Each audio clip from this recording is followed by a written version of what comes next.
Okay, so you have 170 whistleblowers who say that they see the same things. They're tampering with comms links and like shutting down nukes. Fukushima's famous for their spill. The whole town is obsessed with UFOs, and they built a museum dedicated to UFOs. This monk who has this like Shinto temple there claimed that the UFO came down and helped like, you know, defend the temple from like nuclear radiation. There's similar accounts at Chernobyl. There's a theory within Bitcoin that once you solve the double spending problem as a species, you sort of get invited to the broader community in the cosmos. I mean, that's one of the Satoshi theories, right? Satoshi's an alien that popped up pseudonymously out of nowhere.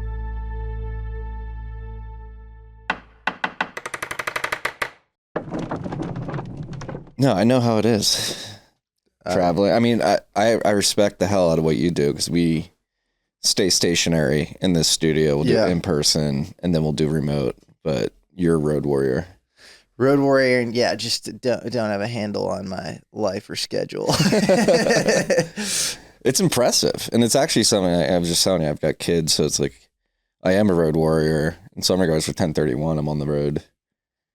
At this point, like every other week at least. That's for the fund.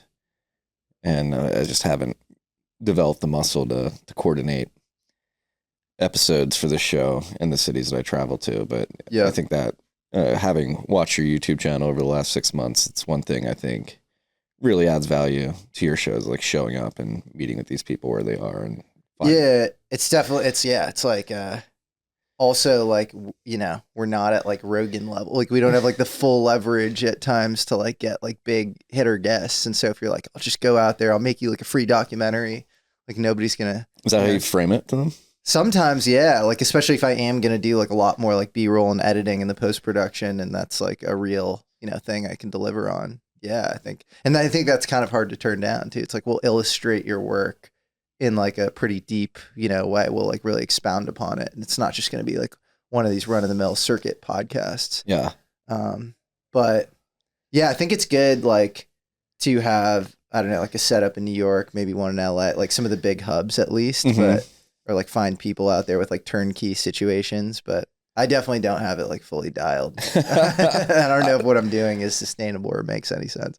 I mean, I sustainable, I don't know, that's up to you to determine and your energy levels, but I think the show, so for my audience is probably not too well acquainted with what you're doing, Bitcoin show and cover macro, but I've had two people independently message me on Signal and say, you need to get this guy on the show. One, Jonathan Kirkwood, who's co-founder of the fund I work for, and the other is Matthew Pines, who funnily enough recorded with you the last time he was in Austin. We met up for drinks that night. We actually wound up staying in this studio. It was a Friday night till like 2 a.m. talking about the conversation that you guys had. Oh, wow. Awesome. And the topics that you cover on your show. He's brilliant. He's like, if you were to like handcraft a podcast guest, I think it would be Matt Pines. Well, that, and like we're extremely lucky to have him in the Bitcoin space, particularly with the Bitcoin Policy Institute, because he can speak that language articulately and really put Bitcoin in the framework of policy like very few people can. I don't understand how he has the intellectual pliability to do that and then do like deep research into the UAP stuff and like, you know, help write legislation there. I don't know if he's helping write legislation, but do like think tanky stuff in that world too. Like it's, and then AI is what, like he's truly a kind of a Renaissance man, polymath. Yeah. And he's also just like very low ego too, which is, you know, very low rare. ego. Yeah. That's funny. I remember the first time he brought up the UAP stuff to me in the Bitcoin space. He's been around for many years now at this point, but I think it was in Nashville 2 or 3 years ago. We were at a space similar to this. It's actually Bitcoin Park Austin. Same company runs this place here and one in Nashville. And we were there and he was a bit coy about opening up about his fascination with the UAP stuff. Shows you how far we've come, because now he's like doing podcasts on UFOs. Yeah. And that's funny. And like, you guys are buddies, and he was like, I don't know, I don't want to talk about it. Now he's like, called it. Well, I was with us actually. So for those who are unaware, Jesse runs an incredible YouTube channel. You put it on RSS too, right? Yeah. Podcast, yeah, American Alchemy. Yeah, American Alchemy, yeah. And I was with Matt in DC on Tuesday, and I was telling him that we were going to sit down for a conversation, how to frame it. I think he helped the setup for this, and the UAP stuff individually, definitely nowhere near. I wouldn't even consider myself having officially like jumped in the rabbit hole to explore. I've had conversations with Probably Matthew good. Pines. Stay out. Yeah. But you've gone full bore in. Well, I think it's like Bitcoin where, and people are always gonna, I don't know. I had Matt on and we spoke about Bitcoin for 30 minutes, and I think, and this isn't something we should talk about. I feel like they equate Bitcoin with like Solana meme coins right now, and it's like you're a grifter, and it's like, what are you talking about? Those two things are entirely different. Mm-hmm. And one is like, I think extremely pure, at least in its intent and like ideal form, and like in a very interesting kind of CS update. And then the other, it represents like kind of financial and personal sovereignty, and then the other is like a grift, and like they're just entirely different things. But I think it's similar to Bitcoin, UFOs and Bitcoin, in that like once you dive in, it's really hard it's this rabbit hole. Mm-hmm. They call it the same thing with Bitcoin. It's like once you get like, you're like, who is Satoshi? Like what's going on? And you like read the white paper, and then you get into like the mystery of who he is. And then you figure, the double spending thing, and you're like, oh my God, this is insane. And this is like the coolest thing ever. And then you kind of become this like evangelist, and I'm sure I don't know, I like that word is cringeworthy, and like evangelist maybe isn't the right thing, but you're like, this is really cool, and you want other people to know that it's cool. I think it's similar with UFO stuff. Yeah, I mean, this is why this studio exists. I became maniacally obsessed with Bitcoin 12 years ago. It's a great time to become maniacally obsessed with Bitcoin. Unfortunately for me, I was a poor college student, but I don't think it matters. So I was like, I was just putting some of my paycheck into Bitcoin and studying it for 4 years. And then in 2017, started writing about it to educate friends and family, and put the link on Twitter, and the list grew. And then funnily enough, I met somebody from Barstool Sports. I was in New York at the time, and he'd read the newsletter, and he was pumping to the Barstool fans in July of 2017, everybody go buy Ethereum. And I DM'd him. I was like, this is literally the worst time to tell people to buy Ethereum. In retrospect, it literally was the Pico top of the ETH BTC pair. And so I met with him. I was like, but Barstool, like somebody write about Bitcoin. He's like, no, and you probably shouldn't just write about it. You should start a podcast. And so that's how this started.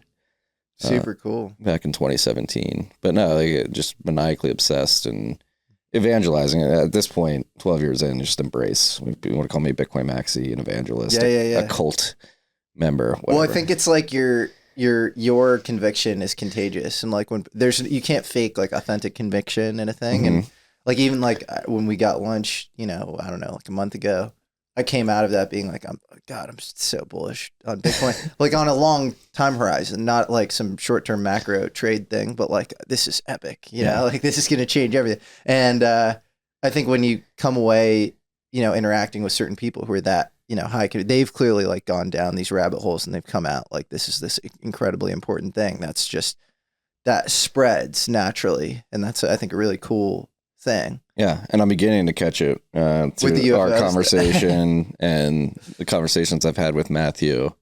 And so, yeah, I mean, I guess, how did you fall down this rabbit hole?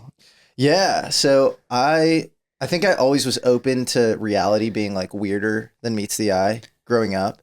And I don't know, I was interested in kind of philosophy and like, somewhat out there ideas. Like there's this thinker named Rupert Sheldrake, who is like, he's known as like this parapsychologist, and he studies these things called morphic fields. And it's like, if you get like 1,000 people to do a crossword puzzle, today, then tomorrow you get, new people to do that crossword puzzle, and then a new crossword puzzle. And they'll do the one that's like already been done by 1,000 people, like incrementally a little bit faster or whatever. So like weird empirical science stuff like that I think represent anomalies, can't be turned into math or made repeatable on like extremely repeatable like technology or whatever. But like to me represent like a harbinger or like a tell on like what the next scientific paradigm, might be. But outside of that, like wasn't into UFOs per se, even when so in 2017, there's this article that came out with the New York Times, Leslie Kane, who's a, staff writer there, who had been interested in other things. She had written about like near-death experiences, and she'd written a book about UFOs in the 90s. So she had expressed kind of, an interest in like kind of out there subjects. And in 2017, she publishes this article, saying that there, these 3 videos and, the gimbal, the Go Fast and Nimitz. Now I think, it's probably 2 out of those 3 are actually legit. Mm-hmm. She talks about like these programs where they've been studying UFOs, this program called OSAP from 2007 to 2012. And I actually wasn't even into UFOs then. In like 2018, 2019, I'd been working for Peter Thiel at his family office, and part of the role was investing. So like venture stuff. And then the other part of the role was just bringing in interesting thinkers. And like, I ran our speaker series and that sort of thing. And, he's like this extremely heterodox, kind of intellectually voracious guy who's like, he's not looking to do your typical circuit of speakers. Like I couldn't just redo like Summit series, at Teal Capital and like have that work, he wouldn't have been happy. And I don't think, anybody would have been there. He really fostered kind of an intellectually kind of rebellious environment in a very cool way. And naturally, when you're getting into the fringes of knowledge, you bump into UFOs. And so I, thought I'd bring in like, 1 or 2 UFO people who were of the highest sort of pedigreed background. So like one was Gary Nolan, who's this Nobel nominee every year. And he's, Stanford, tenured professor, microbiologist. And he claimed to have parts from a UFO crash in his possession that he claimed contained isotope ratios that, don't naturally occur on Earth. Mm-hmm. And he also, said that there's a part of the brain where if it's more neuronally dense, you're more likely to see UFOs. And so I'm like, what? Like you just combine like the background and the claims. And I'm like, this is really worthy of investigating. Like, this is crazy. And I speak to him for like a little bit and, we bring him in and I'm like, this guy's not nuts. Like maybe this is out there, but it's not like beyond the pale. It's not mushy brain thinking. It's not like this everything is everything thinking. And like, Matt Pines, like, I didn't even know him at the time, but now that it's popular, it becomes this kind of lighthouse thing where like, like-minded thinkers kind of congeal. And like, Matt's an extremely lucid thinker on like all these other things. And like, so is it like, is the UAP thing like the one place where it's like, that's just a total aberration? Like his brain had fallen out in this one area. And so you meet more, and no is the answer, in my opinion, at least.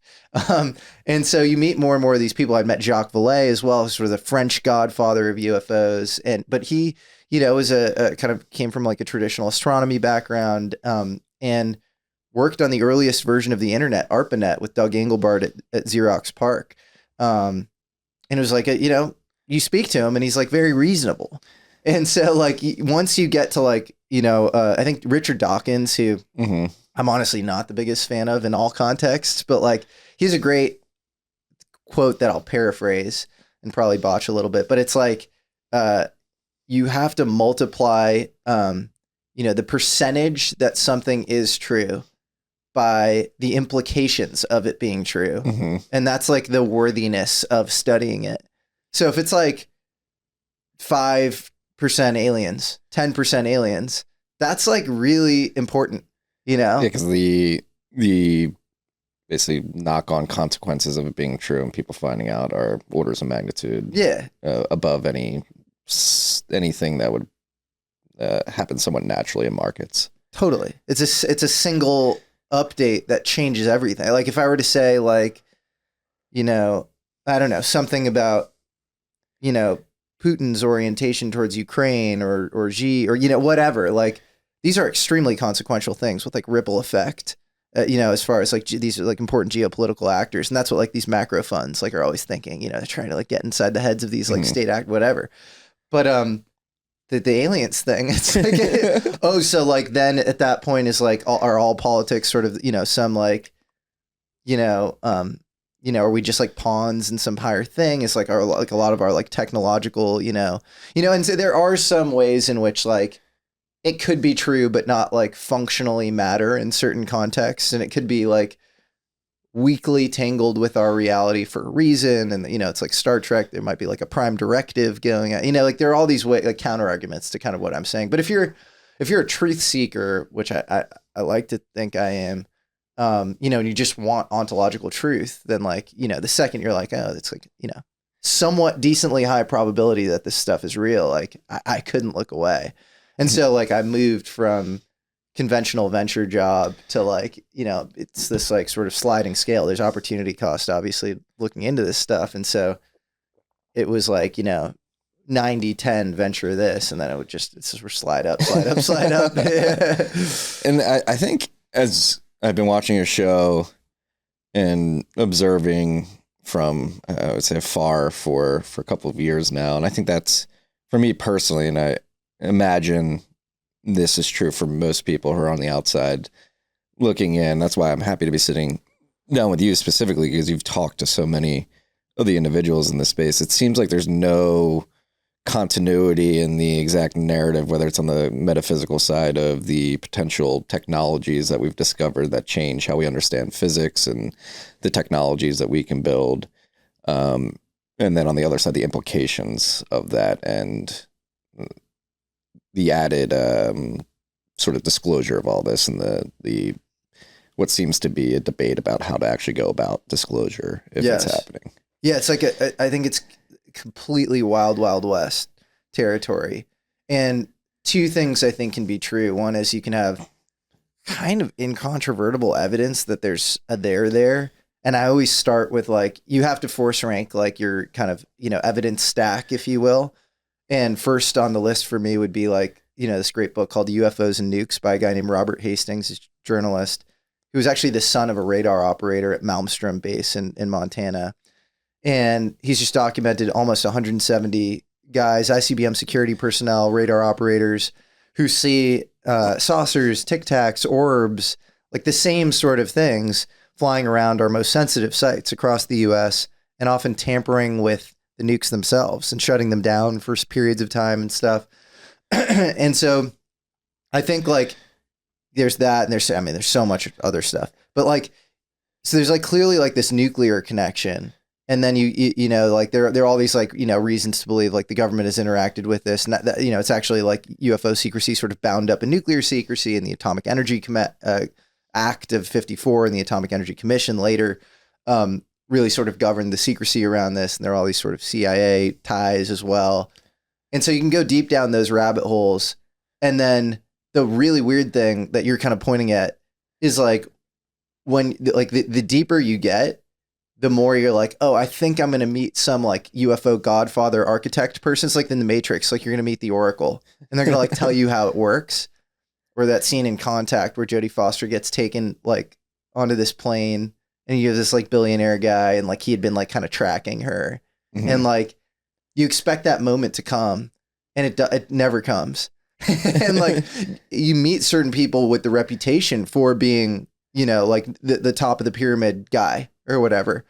And they don't clearly have the full picture, you know, and we're talking about like ontological truth. So like, why would somebody in the government necessarily, you know, like their orientation towards it would be like, how can this like confer any sort of tactical advantage?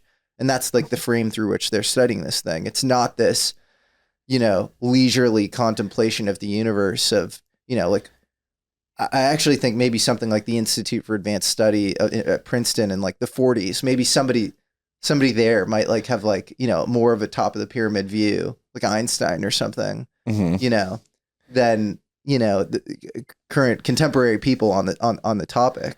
So that can be extremely frustrating. And then you get in all these questions of like, at what level is this stuff being coordinated? Because I've heard of extremely high up people in government who, like, if I were to say their positions, it would freak you out, like, as far as, you know, their positions, and then like they're being aware of this topic, and they're like pissed because they're not read in, but they're like deputies are. Like, it's this weird thing where like the chain of command doesn't make any sense. It's almost like the Three Body Problem or some of these other sci-fi novels where you have like this science program going on that's kind of off the books and in the black, but it's so black. It's not just like some like special access it's not like one special access, but there are probably many special access programs that deal with this.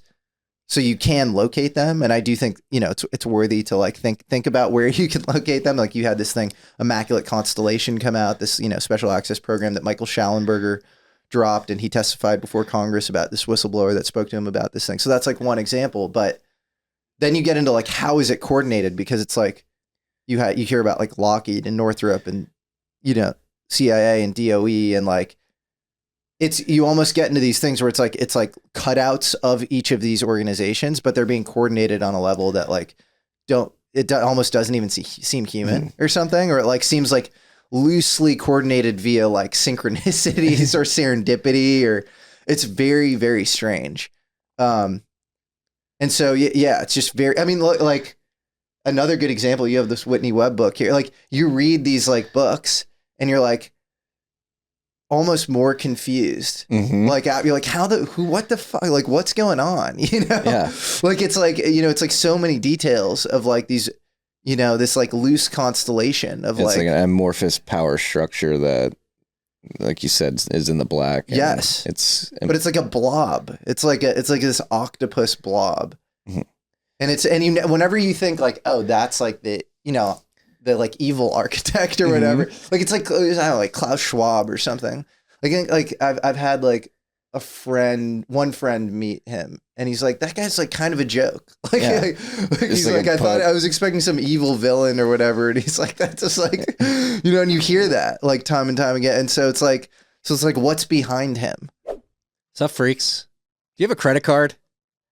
Are you getting cash back or airline points or points for some other service? Guess what? Those are shitcoins. You want to be stacking Bitcoin. And I have some groundbreaking news for you. The team at Fold has finally released the Bitcoin Rewards credit card. They have a wait list. They're going to be distributing the cards later this year. So you want to get on the wait list. Fold Plus members are going to get unlimited 2% Bitcoin back on this credit card. If you get on the wait list, they're up to $200,000 in prizes they're going to be giving out. So get on it as quickly as possible. Go to tftc.io/fold and get on the wait list there. If you're on the wait list, you have the potential to win some of the prizes.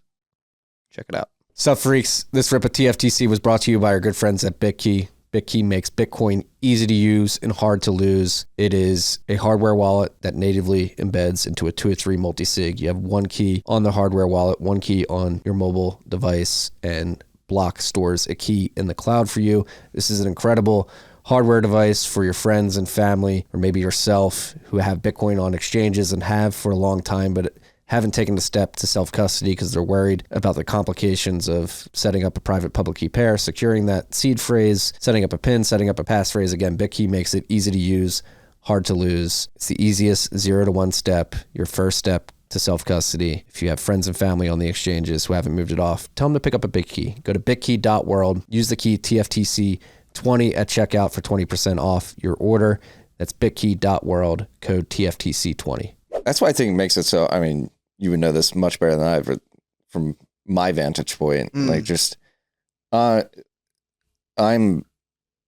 it's almost frustrating, and you use the word frustrating, but it's frustrating for me because it's like, all right, what is the signal here? What should we be focusing on? Yeah. Is it, like you mentioned, Lockheed, all these defense contractors, these weapons manufacturers, and one of the theories is they have access to this technology and they're keeping it close knit because they want to leverage it and they don't want the tech to get out there so that they can have an advantage from a corporate standpoint, just to get things out to market faster and profit from them. But then you also have the side where it's just like this information simply cannot get out to the public because it would be so mind-bending, and it would create an existential crisis globally almost immediately. Right. Yeah. And then you have the other side where we should probably begin to disclose this because the technology is so powerful that we could probably leverage it to advance humanity significantly. Yep.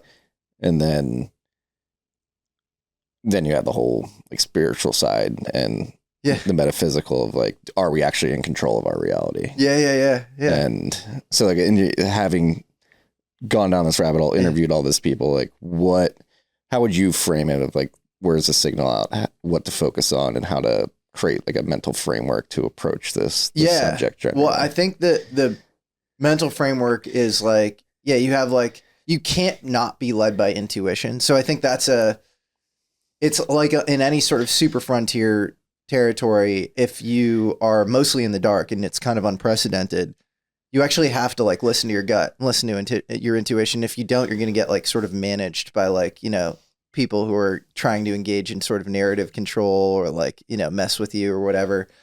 So I think listening to your gut is actually extremely important as far as the purveyors of the information, itself. And then as far as gathering evidence, I think it has to be like any other scientific process. So for me, I do force rank, I think people should, take their own experiences extremely seriously. Like, I don't believe we live in sort of this like age of disenchantment, like don't trust your eyes, rationalist, so your eyes can be fallible, it's like, but what else do you have? Your eyes are the thing that are intaking like what you measure, in some, quantum measurement device, then like, how can you say like an electron is real or whatever, like what is the basis of belief for anything? So I think trusting yourself and your eyes and your own experiences. And I think if people were to audit their own experiences, they'd actually be far more what they would consider paranormal than they, like there are way more synchronicities and interesting stuff going on with themselves than they realize. And then I'd look to like, the public sort of database. And to me, it is that book, UFOs and Nukes, is like, you want to look for science has to be repeatable. Like it's like the Francis Bacon, so if UFOs are inherently some ephemeral, like weakly entangled thing that just show up, by definition, randomly, they're very hard to study. So I would start with two things as far as why they show up, nuclear and then sort of consciousness. And the consciousness thing is a little more wishy-washy and it's a mixed bag. So if we just throw that out for a second, the nuclear thing, it's like, okay, so you have 170 whistleblowers who, say that they see the same things. They're tampering with comms links, and like shutting down nukes. And we actually have like records of the nukes actually being shut down. Like there's, at F.E. Warren base in Wyoming was shut down for, 59 minutes, according to, this is reported on by The Atlantic. And the President Obama was briefed on this. This was, 2010 article. And this guy, Robert Hastings, who wrote this book, he had published it in 2008 and brought actually a lot of these whistleblowers forward. They've been on Larry King with him. And I've interviewed many of them and they're totally above board. They're like, they were not only Q cleared at the time, and they were on what's called the PRP program, where they were screened for inherently being of the most sound mind. Why would you ever let somebody who's nuts near, nuclear missiles? I mean, it's crazy. Yeah, he back channeled with the guys at F.E. Warren and through this retired missile technician named John Mills, and they attribute the outage to this Tic Tac shaped object flying around the airspace. And so like you have something that's being corroborated and reported on like in like normal mainstream inside the Beltway, like Washington media or whatever. And then you get these like eyewitness accounts and that happens time and time again, like again, 170 times. And so it's hard to, quickly the null hypothesis, once, especially you meet some of these people and they're like, very sound mind beyond reproach. They're like angry at what happened to them. In certain cases, they've experienced a lot of blowback. One of them, they attempted to delete him from the government. This guy, Bob Jacobs, who saw a UFO wrap around an Atlas dummy warhead in 1964 at Vandenberg. And then they had to like admit that he actually was a part of the government this entire time, and he had managed 130 people as a photo instrumentation specialist at Vandenberg. And so you go through enough of these things. You go through say like 5 or 10 of these things, and you're like, there has to be a there. And then if there are 170 of these guys, think about the preference falsification. Think about like the culture of shame and humility and secrecy involved in like our nuclear programs. So then you have to say it's probably thousands. Thousands of these nuclear employees have probably experienced this stuff. And then you could say, oh, well, maybe it's this like American MK Ultra co-located program. Like you see it. It's like the null hypothesis starts to get weird, right? Where it's like, what can you even propose to explain this stuff away? So you say, oh, it's like this MK Ultra thing and they're doing it around the nuclear sites and they're co-locating there. And then you go, okay, well, there are actually UFOs showing up all around the world at nuclear sites. And there's a town in Japan called Lino, which is next to the Fukushima prefecture there. Vice did a documentary on it in 2022 because the whole town is obsessed with UFOs, and they built a museum dedicated to UFOs in the 90s. And it's, famously, Fukushima's famous for their, for their spill, for their nuclear spill in 2011. And then one of the guys, this monk who has this like Shinto temple there, claimed that the UFO came down and helped defend the temple from like nuclear radiation. There's similar accounts at Chernobyl. There are commercial pilot sightings above Bariloche, Argentina, where they have their civilian nuclear grid. So then you get into, is it like some like global cabal? Like quickly you get into like such ontologically weird territory trying to explain it away by just following the evidence that you have to just admit there's something there. There's some sort of non-human intelligent thing going on. And then I think the snap to grid easy answer is aliens, extraterrestrials, but I don't think it's easy at all. I don't think we know what's going on, I don't think we know, what, like the soup of reality that we are swimming in. There's so many, it's easy to say we're at the end of history there and that we know how everything works, but we never, our physical models of the universe at any given time in history are wrong. Yeah. And so why aren't then you have to say at that point, so Neil deGrasse Tyson is dead wrong. Like that, it would be ahistorical to say we've dotted the I's and crossed the T's and he has it all right. Yeah. So And if you just look at the course of human history and advances that have been made, I think it'd be extremely hubristic to think that we have all the answers. Totally. And it's the same cycle every time. It's like the heretics looking at the anomalies. The anomalies are kind of ephemeral and you can't turn them into math immediately, but they are this thing. And then that all of a sudden this shift happens and like this new paradigm occurs and it's like, oh my God. Yeah. Yeah, you said like everybody goes to aliens first, like somebody from outside our planet, outside the solar system. And then I read some like 4chan green post a couple months ago that was like they're actually coming from the center of the earth. And like there's been reports of these orbs coming from the oceans. And yes. Then you think like, shit, is there something like at the center of the earth? And I think the theory, I'm not saying I'm putting a lot of credence into it. It was just an interesting thought experiment by this person on 4chan. Was this 4chan whistleblower? Yeah, I think so. I don't know if it had something to do with that egg they were talking about in Antarctica or. Well, those are two different. And then there was a guy who said that he worked in program and he was like, what I'm saying now, like will get proven out. Just like, look back at this. And he was saying like the number of events we're seeing in the oceans is rising exponentially and they're sort of like losing control of what's going on. And I think his theory was that there's some non-human intelligence in the bottom of the ocean or the center of the earth that is worried about our access to nuclear weapons. Right. And they have a whole society down there that they want to persist and they're worried about us messing it up with the nukes. Yeah, and I think this, if it's the same 4chan whistleblower I'm thinking of, he says that they're mobile construction units and they build the UFOs to spec. So like it's almost like they 3D print them. It's almost like, like you had like a von Neumann replicator envoy kit that you send out to like manage life on Earth and we're like a zoo or something. And you just nip at the herd where like, nuclear or like I've heard of cases of them flying around AI data centers as well. Like Archimedes lever points of like possible timeline changes for humanity or the frontier of science, a la the 3-body problem, would be where they would show up and they would sort of, restrain things and like, cause things to not get too out of hand. But then you get into this really weird territory where, we're talking about stuff underwater, transmedium, there are 5 observables, around, modern UFOs or whatever. And one of them is that they, engage in transmedium travel. And so, the water thing is very common, and the idea that there are bases, at the bottom of the ocean is also something that pops up a bunch. But you get into very weird ontological territory where if the Fermi paradox, if you can somehow solve it and it's like, it's not a paradox and they have visited us, which I believe, then it's highly unlikely that it's just one thing.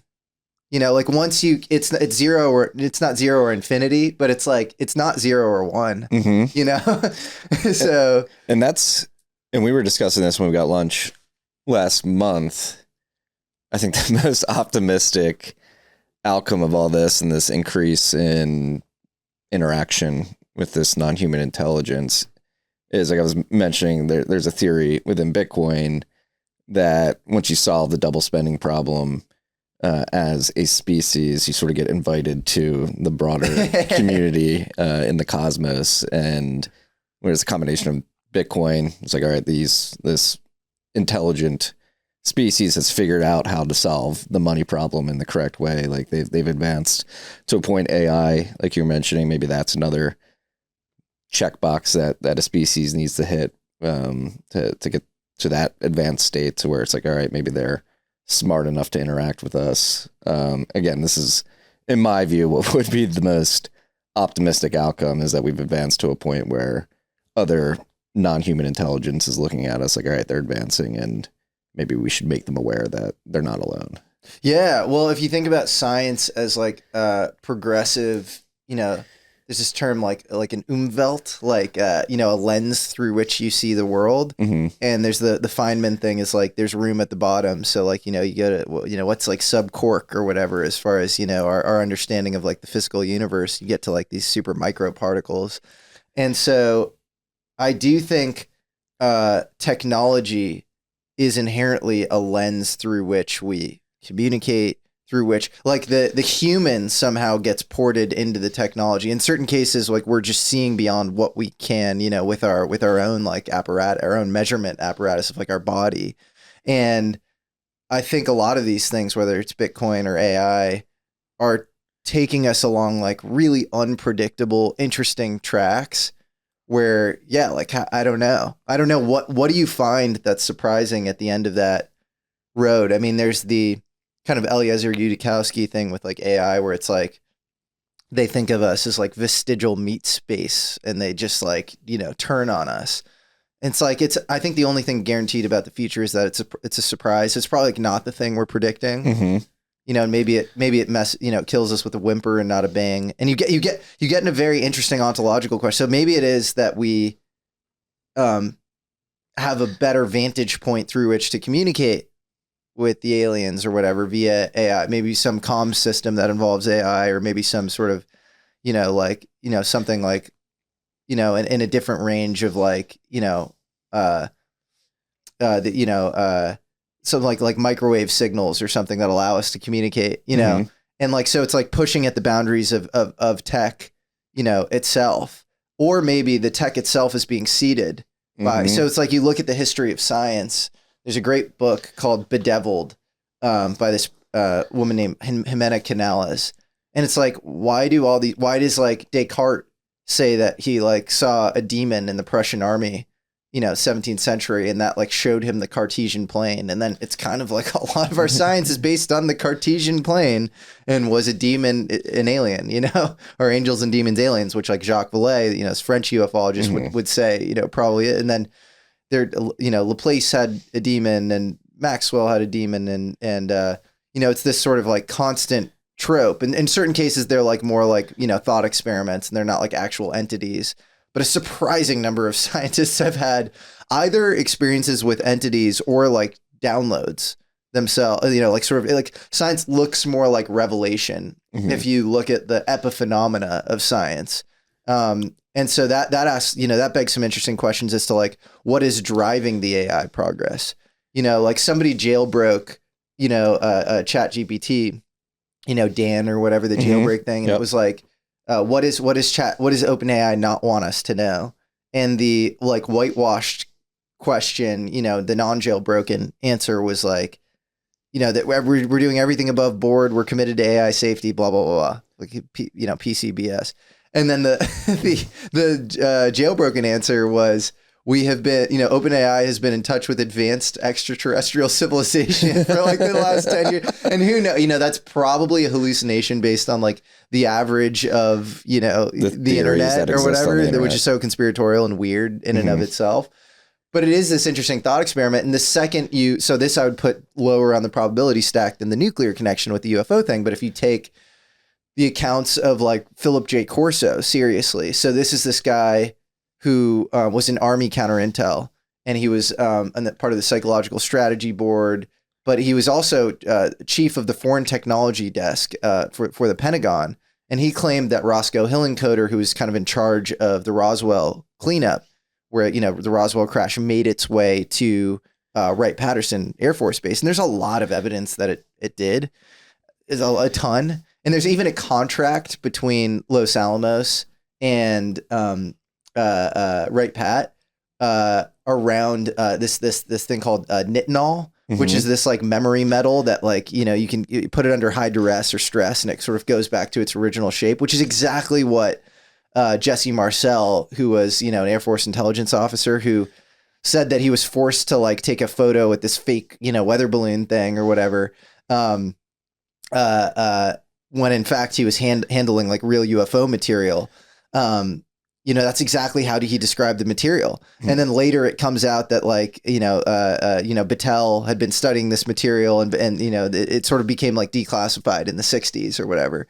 And so there's like a lot of evidence around that. And so he claims there's this sort of golden age of materials where, a lot of these crashes are taking place. And he's responsible for like doling some of this tech out civil side so that, and then he says, Kevlar and lasers and fiber optics, like a lot of these things are actually a result of, this alien tech. There's certain things. So there's a co-author of the Day After Roswell, the book he was, he wrote that, I guess he only had 24 hours to edit it before it got released.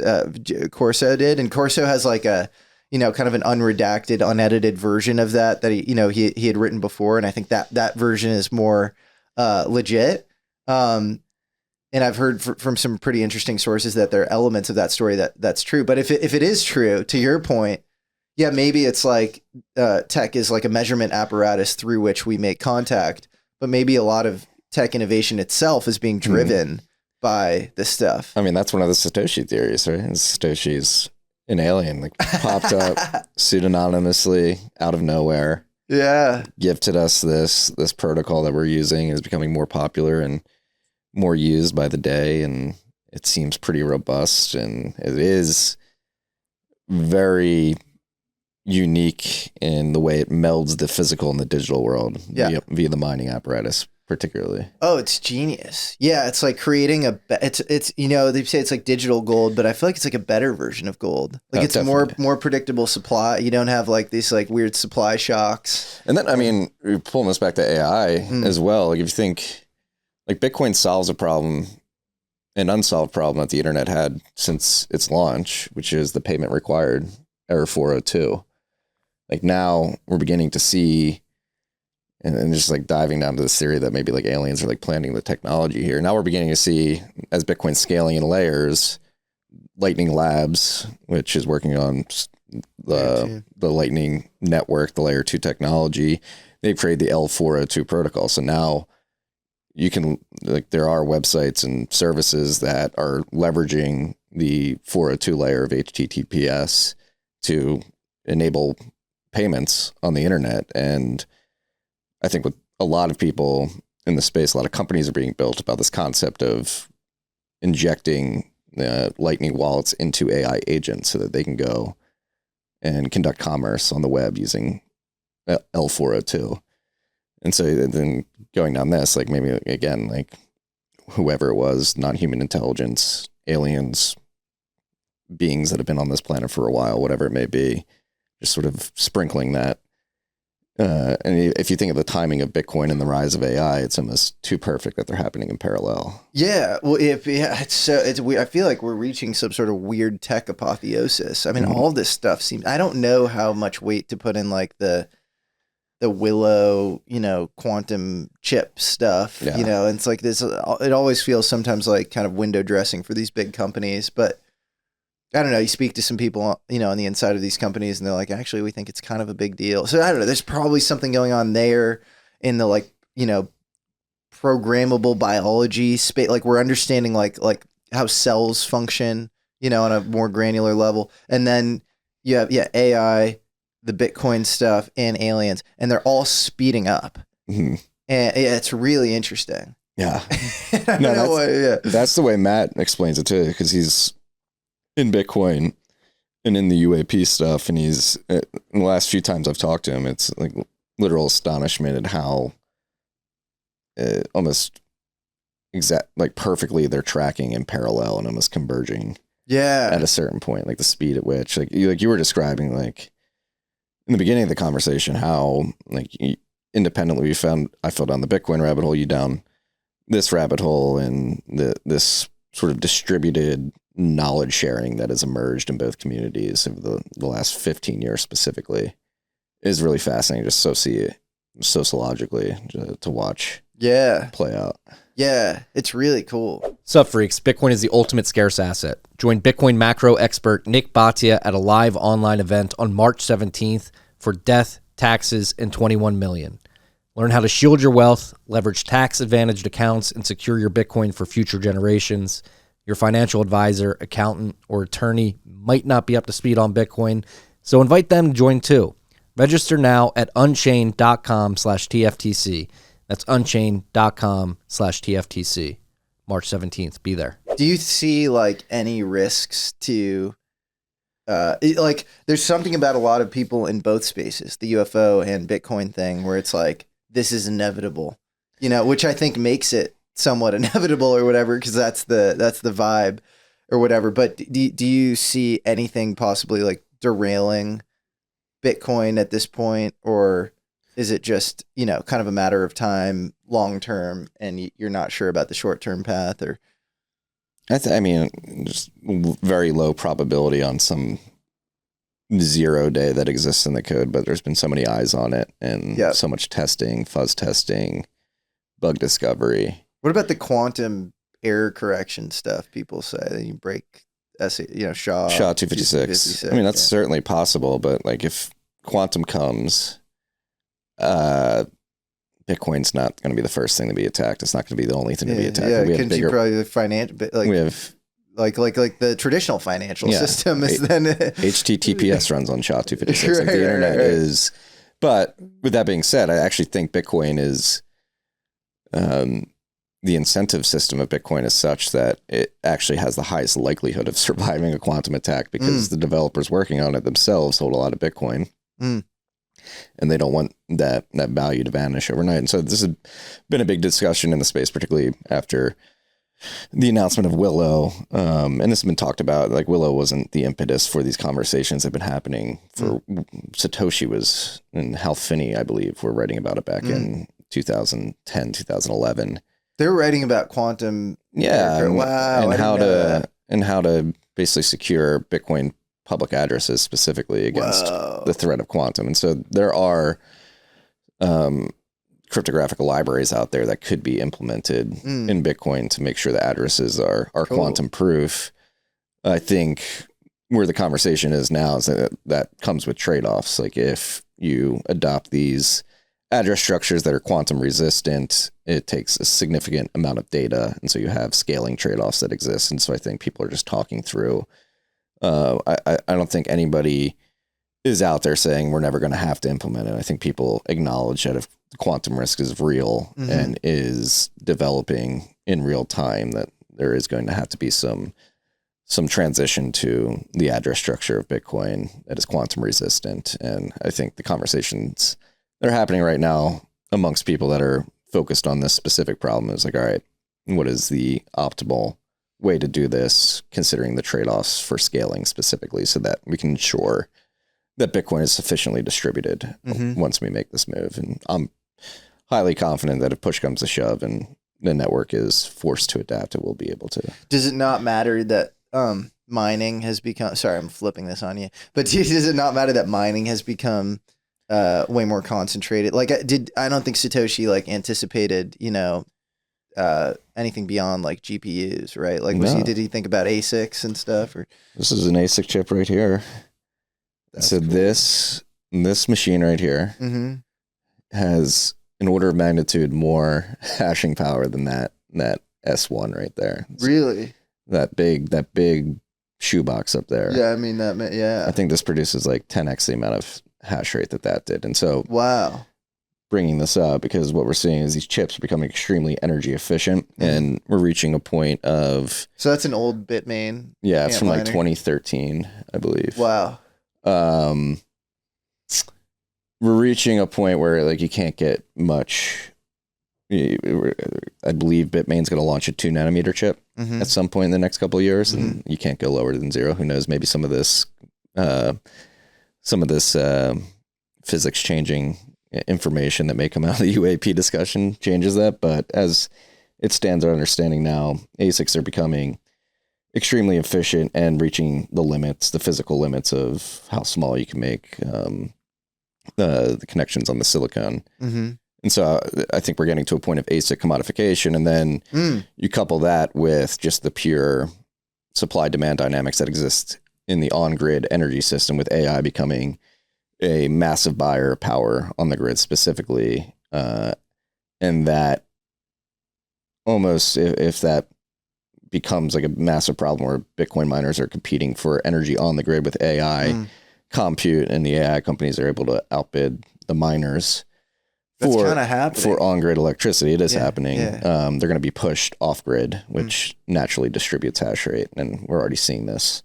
There's plenty of off-grid operations. And so long-winded answer of saying, I actually think the natural... So you end up with like nuclear. Nuclear modular reactor. I don't know if I was describing this to you at lunch, but like if we were about to rip the red tape off of nuclear, particularly SMRs, all these SMR companies want to go to remote areas and replace like diesel generation with nuclear. But they had the problem of the time cost to capital problem, where you can build an SMR, you can get it to this place physically, but it takes 18 to 24 months to build out transmission. And so you can actually bootstrap and solve that time cost to capital problem by putting an SMR down and then co-locating a Bitcoin mine right next to it behind the meter. And then as you build out that transmission over the course of a year, 2 years, whatever it takes, you can actually monetize the energy before you connect it to the grid. And so that has been one of the big problems for SMRs, as I understand it to date, as they have this time cost of capital problem for transmission and interconnect that Bitcoin can solve. And so you can see Bitcoin being a mechanism to begin to bootstrap that distributed SMR energy grid. And that's the beauty of Bitcoin. It's location agnostic. The shares that this miner is sending to a pool are kilobytes of data. So you can put it like, I started a Bitcoin mining company where we did flare gas mitigation in the Bakkens. We were in the middle of nowhere, North Dakota, and the amount of data you need to send to a pool is so small you could use cellular data, so you don't need a ton of bandwidth. And so Bitcoin, through a combination of that low-level bandwidth that's necessary to have a viable mining operation, and the fact that it is uniquely suited to monetize energy resources with a location agnostic perspective, is powerful. So you can monetize any energy, and that's the race in Bitcoin mining. As hash rate goes up, difficulty goes up, miners are incentivized to go find the cheapest energy, which objectively is stranded, wasted energy that is typically not on grid. And so I remember reading that Kathy Wood article about like Bitcoin mining bootstrapping renewable energy plants into like self-sufficiency, and I thought that was a very cool. It's happening here in Texas. So you have wind and solar generation, particularly in West Texas. These massive farms had the problem, wind farms specifically, where it would produce so much energy in off-peak demand times, typically overnight, that pricing would go negative because they literally had to pay to send it to the grid. And so Bitcoin miners, what we're seeing is they're co-locating in these farms, and when overnight, when there's no demand for the electricity, and they typically have to pay to get it, pay for offtake, they just direct it to a mining operation and make money with it. This is all good pushback for the anti-proof of work. Yeah, that's horrible for the environment sort of people or whatever. No, it's incredible. And then I have my personal views on what an optimal energy mix is for stable baseload on grids. I don't think wind and solar provide that, but objectively and inarguably, Bitcoin mining has made those those energy sources more efficient and more profitable. Yep. Yeah. What about like, I don't know. There are conspiracies that like Bitmain, for example, like owns just like a ridiculous amount of the chain, or I don't know, like remember what happened with like Huawei? Like, is there like a possibility of like backdoor, into the hardware architecture itself? Yeah. I mean, I think that is the biggest risk is ASICs themselves, the chips. So right now, obviously Bitmain dominates. They use TSMC. The other dominant player, but it's their like the Ethereum to Bitmain's Bitcoin is MicroBT. They make What's miners, leveraging a Samsung fob out of South Korea, and I think they're gaining market share, which is good to see. And obviously, you have Block, Jack Dorsey, and the team there has their proto mining team, and they're releasing their own ASIC. And there's other companies coming, but yeah, Bitmain problem is a big problem. They have backdoored their machines before, back in 2015 or 2016. It was discovered that they had a backdoor called AMP lead where they could remote shut down machines whenever. And that was discovered by Greg Maxwell, I believe, and quickly patched and crazy. TIF was through. Bitmain's very controversial because they're very necessary. I mean, this is a Bitmain chip right here. It's been taken off the S19, I believe, or S21 and put here, but that's cool design. That's what I think in the industry, the miners particularly has become more ingrained in demand response and on-grid operations.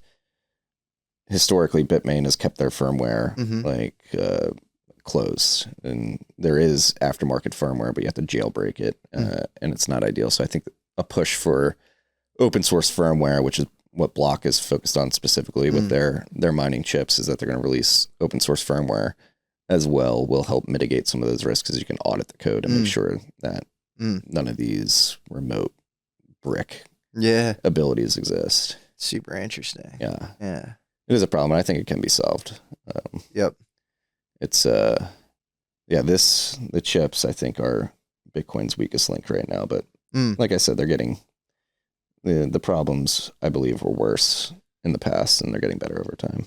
Yeah, it seems like that on all fronts. It's like this unkillable cockroach that just, it's like a mutant zombie. And every time it like survives some new thing, it's just stronger. Yeah. And if you play it out, like if, God forbid, Bitmain did have some sort of backdoor where they bricked every Bitmain on the market globally, the CCP came in and said, you know what, it's time to pull the plug. We've got all of our gold. The U.S. is accumulating all this Bitcoin.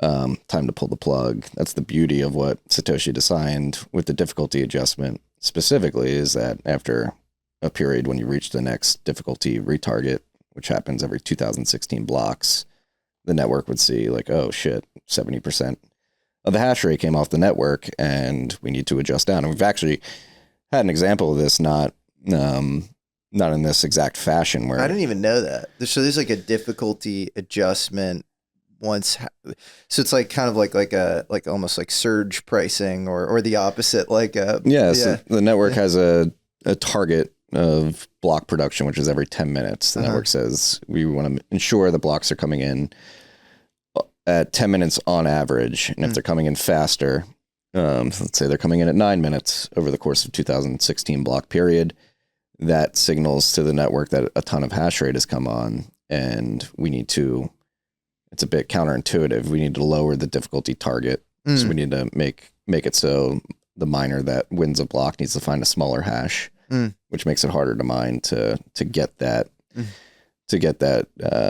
block production target back to 10 minutes. And then conversely, if blocks are coming in at 11 minutes, 12 minutes, it's like, it seems like hash rate has fallen off the network, so we need to increase the difficulty target to make it a larger hash compared to the last epoch to make it easier to find a block.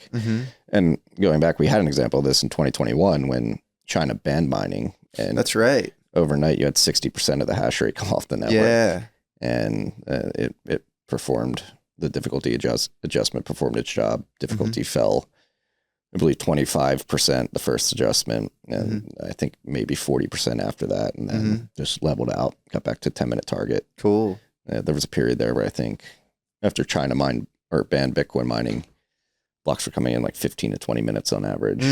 and until we got to the next difficulty adjustment, you just had slower block production. That's really interesting. I guess a lot of mining still goes on with like a hydroelectric power in South China, or is that still a thing? Yeah, it's a very poorly kept secret in the industry. China probably has like 20 to 30% of hash rate still. Okay, wow. Yeah. Interesting. Yeah. Super cool. Yeah. There's so many little, like, I don't know, details and rabbit holes with Bitcoin as far as like figuring out what the hell is going on. Yeah. And I mean, that's, I think Bitcoin is extremely anti-fragile. I mean, it's a shame that Nassim Taleb hates Bitcoin, but like the way. Does he hate Bitcoin? Yeah, he does. He's butthurt about it. Well, that's so crazy. Why? I don't know. That was like his thing. I mean, it's like this tail like event. That, he originally wrote the forward to the Bitcoin standard. He wrote the original forward, but why is he butthurt about it? Did he like not have enough skin in the game? I think maybe that's it, or he wasn't the one to identify Bitcoin as this incredible opportunity first, and as a interesting bit of a complex around that. But, yeah, well, he's very mercurial. Yeah, yeah. He blocked me on Twitter like 6 years ago now at this point, so I haven't seen anything he said. Oh damn! Yeah, he's a. And it was a benign like, hey, like I think he may misunderstand Bitcoin. Yeah. But yeah, it's yeah, he should just, I don't know, that's kind of whack. Given, I mean, he's such an amazing thinker. Yeah. It's like it's all good, dude. Just have a Socratic debate. Yeah. Don't take everything personal. But like pulling on the string of Bitcoin being this alien technology, and like we were discussing at lunch, like I think that's another, you're saying all these UAPs are coming and congregating around these nuclear facilities, and the signal that sends me is like there's something out there saying this is very powerful stuff. Do not. You can kill yourself with this. Like, please be careful. Yes. Similarly with money, it's like money is very powerful, and once you rip opportunity cost out of economic decisions by just printing money and allocating it at whatever you want, that is significantly detrimental to the quality of life of individuals living in that economy. And so like Bitcoin is sort of entered the world and is like, we need to solve this problem. We need to make sure you can't just print money and debase the savings and the purchasing power of everybody using this money. And so like, if we're going to go down like Bitcoin is alien technology that was introduced to us by some external species, like that is what would be most likely to me is they notice like you're messing up the money. Money is a very important tool. Yeah. It could be very dangerous if you mishandle it. So here is a solution. Yeah. That basically reorients the economy, gets it back to a level playing field. Totally. Well, it does feel like we're seeing a broader hierarchy breakdown in society. Like ugly things are coming to light right now. And that just feels like across the board kind of true. You know, whether it's, you know, stuff Whitney Webb's talking about, or like, it's like all these disclosures that are promised, and I don't know what the hell's going on, why they're taking so long, but it's like, you know, JFK and Epstein and, you know, the 9/11 stuff, like all these things were supposed to come out. I think at some point soon they have to come out. And so I do think there's a way in which Bitcoin is more just fair and transparent. And like, it's, you know, it's like, if you read about the Federal Reserve, I mean, you know way more about this stuff than I do, but it's like, you read like, you know, The Creature of Jekyll Island or whatever, and like you look into the history of this stuff, it's like, it's not conspiratorial to say that these were formed by like elite oligopolists. And unless you believe that they were completely disinterested in their own, you know, power or something, like they I think held a lot of, I'm not saying that they like, you know, control the, you know, the Federal Reserve fully now or whatever. Like, I don't believe that. I do think tacitly the Federal Reserve is like, you know, kind of in bed with equity holders. Like, you know, it's like this like de facto mandate to like, you know, keep the power structure alive or whatever. And the creature from Jekyll Island has turned into this Frankenstein that is, I would imagine, for them becoming more of a problem than something that that is beneficial to them in the long run. Because that's interesting. Because the negative externalities they've introduced into the market are driving the social incohesion that is really turning people against the elite. It's so oligarchs. funny. That's like the same judo move people use in the UAP world, where it's like it's in their best interest to let it out or whatever. That's funny. Yeah, and I think it is actually, and I think you see a lot of people who were involved in the UFO stuff like coming out and like, trying to talk about it now or whatever. They've had like peripheral involvement with this stuff because it's like you want to front run, the critiques you're gonna get or whatever. And so that's interesting. Do you think that's actually translating with Bitcoin as far as people who are like involved in past power structures now jumping on board and saying like, I'm just going to kind of cross the Rubicon, because it still feels like institutional adoption is ridiculously low for like what it should be. Agreed there. But no, I think this particular administration, again, going back to the Frankenstein that's been created, a combination of the Federal Reserve and the U.S. Treasury. On the Treasury side of things, I think the Trump admin, picking Scott Bessent as Treasury Secretary was a move that was made very strategically, understanding Secretary Bessent's history with he was with George Soros when they did the British pound trade. I didn't know that. He did a massive trade with the yen back in the late 90s, I believe, as well, during the Asian crisis. And so he understands these currency markets and government debt markets very well. And I think he was tapped because the Trump admin, the people surrounding Donald Trump, understand that the debt situation is untenable. Like last year, we reached a point where the interest expense on the debt surpassed our defense spending, which it's getting to runaway territory. And to answer your question of, are they getting out in front of Bitcoin to sort of signal like we understand this is a Frankenstein? I think so. And at this event I was at in DC that Matt Pines, David Zell, and Grant McCarthy from Bitcoin Policy Institute threw, that was one of the conversations. Were just I think the sole intent purpose of that event was to blow the Overton window up of how the government should be thinking about implementing Bitcoin into what it's doing. One of the conversations was about bit bonds. So basically introducing Bitcoin as collateral to long duration treasury bonds. So you can issue $2 trillion. The example that was used, let's issue $2 trillion of 10-year bonds and need to be rolled over the next 12 months and take 10% of that 2 trillion, take 200 billion, buy Bitcoin, hold it within the bond. You issue the bond and it's 1% coupon. You get to 1% yield. But at the end of when the bond rolls over 10 years from now, the owner of the bond gets 50% of the Bitcoin upside and the government gets the other 50%. And so if Bitcoin continues to do what it has done historically in terms of its compound annual growth rate and the increase of purchasing power, like that is a way to actually solve your long-term debt problem, because you can take the Bitcoin upside that the government holds and begin defeasing the debt over time. At the same time, if you include Bitcoin in something like a 10-year treasury bond with a very low interest rate, you're rolling over your debt at lower interest rates. So you're helping to bring down that interest expense, which is running away from us. So I think... Are they going to do any of this? These all seem like great ideas.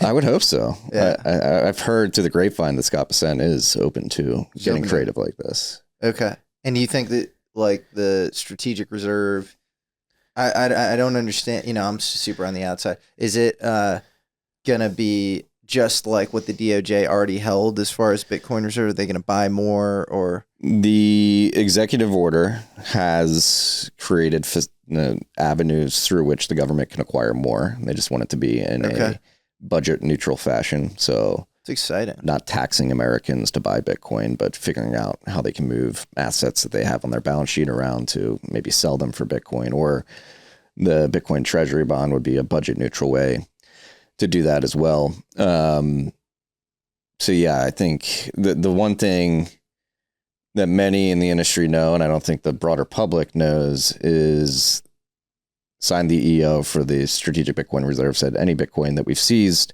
already we're holding for the long term, I think more than half of that needs to be returned to Bitfinex. So the U.S. government's sitting on, I believe, 193,000 Bitcoin, somewhere around there.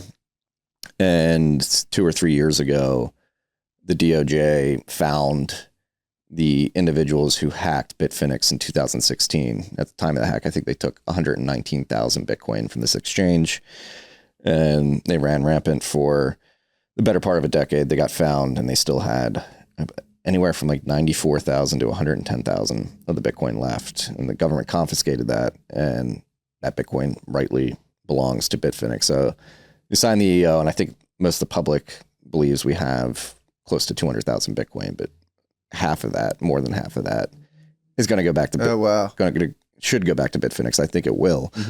But it's interesting that they signed the EO knowing that and created the avenues to purchase more Bitcoin. So I wouldn't be surprised if right now they're going out there and buying more Bitcoin in budget neutral ways, so that when they come out and say, hey, we have to give half this back to Bitfinex, they can also say, but don't worry, we've been accumulating. Right. To make sure that we have the amount that we thought we had. Yeah. When we signed the executive order. Interesting.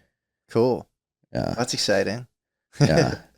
And so I think, we were discussing this yesterday. We did a panel, and we had an event here. And people get very apprehensive about the government acquiring Bitcoin. They think that it's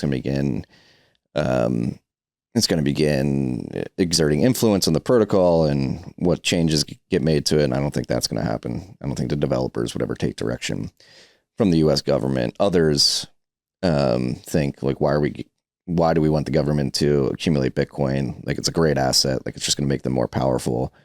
And I said this on stage yesterday. Like, if I'm a strong believer that the government is way too big and needs to be significantly smaller. And if you're being practical and thinking about ways in which you can manifest a smaller government, like, the government is getting bigger and bigger in part because of this runaway debt situation that we were talking about. Like, they have to issue more debt as they roll over their treasuries and at higher rates. And it just forces the expansion of the treasury's debt and therefore the government to some regard. And so if you really care about smaller government, I made the argument yesterday, like, actually you want them to acquire Bitcoin strategically over time so that they can pay off the debt, and you're not in that cycle where the government's forced to get larger and expand the debt. Yeah, it depends on what you want. If you want some,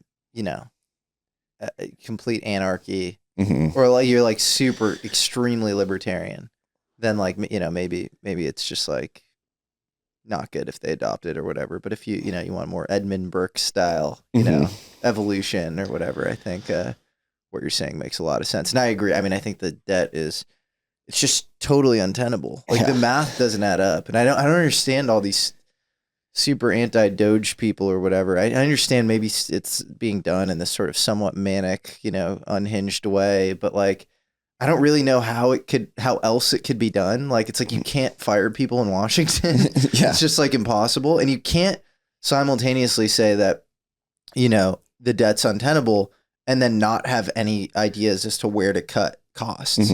And I think the difference, there's like this baby boomer thing of like always punting the bill, and like always finding ways to like shortcut or to shore up wealth based on these like cheap magic tricks almost. Like, since growth slowed in the 70s, it was like you had like deregulation in the 80s.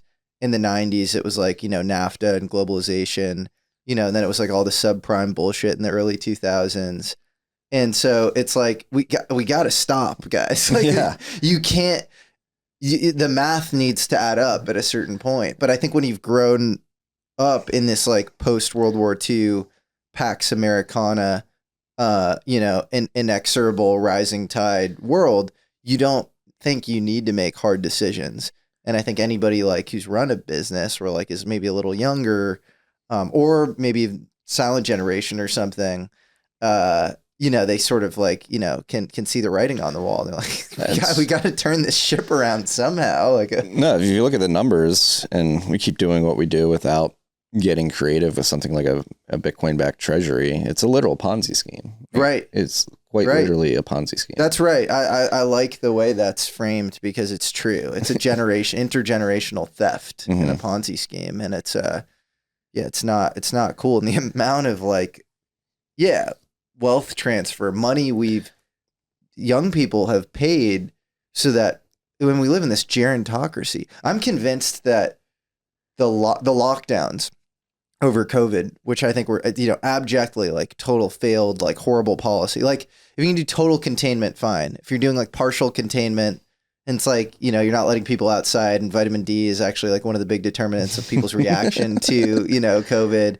and a bunch of people already have COVID, and then you're forcing them into closed quarters with other people who haven't. So you're increasing transmission, and then a month later you don't lock down or whatever. So they all go out and spread it. It's absurd. It's insane policy. But that was just one, example of, this emphasizing the old over the young. And I think that, there's no way we could have gone the Sweden route, right? Where it's just let people out, let it happen. And it was, what was it Medicare D, the Bush thing, and all these policies have just been to enrich the baby boomers. And my parents are baby boomers. I love a lot of baby boomers, but we love our boomers here. We do. Yeah, but it's crazy. It's time to let us help make it so that we have a future that's actually worth. Well, that's what I think this is all about. Is what's happening in government is Gen X technology people against baby boomers who have ridden this wave up, and a lot of the businesses that they've accrued wealth from have come from regulatory capture bullshit and rent seeking. And then you have guys Elon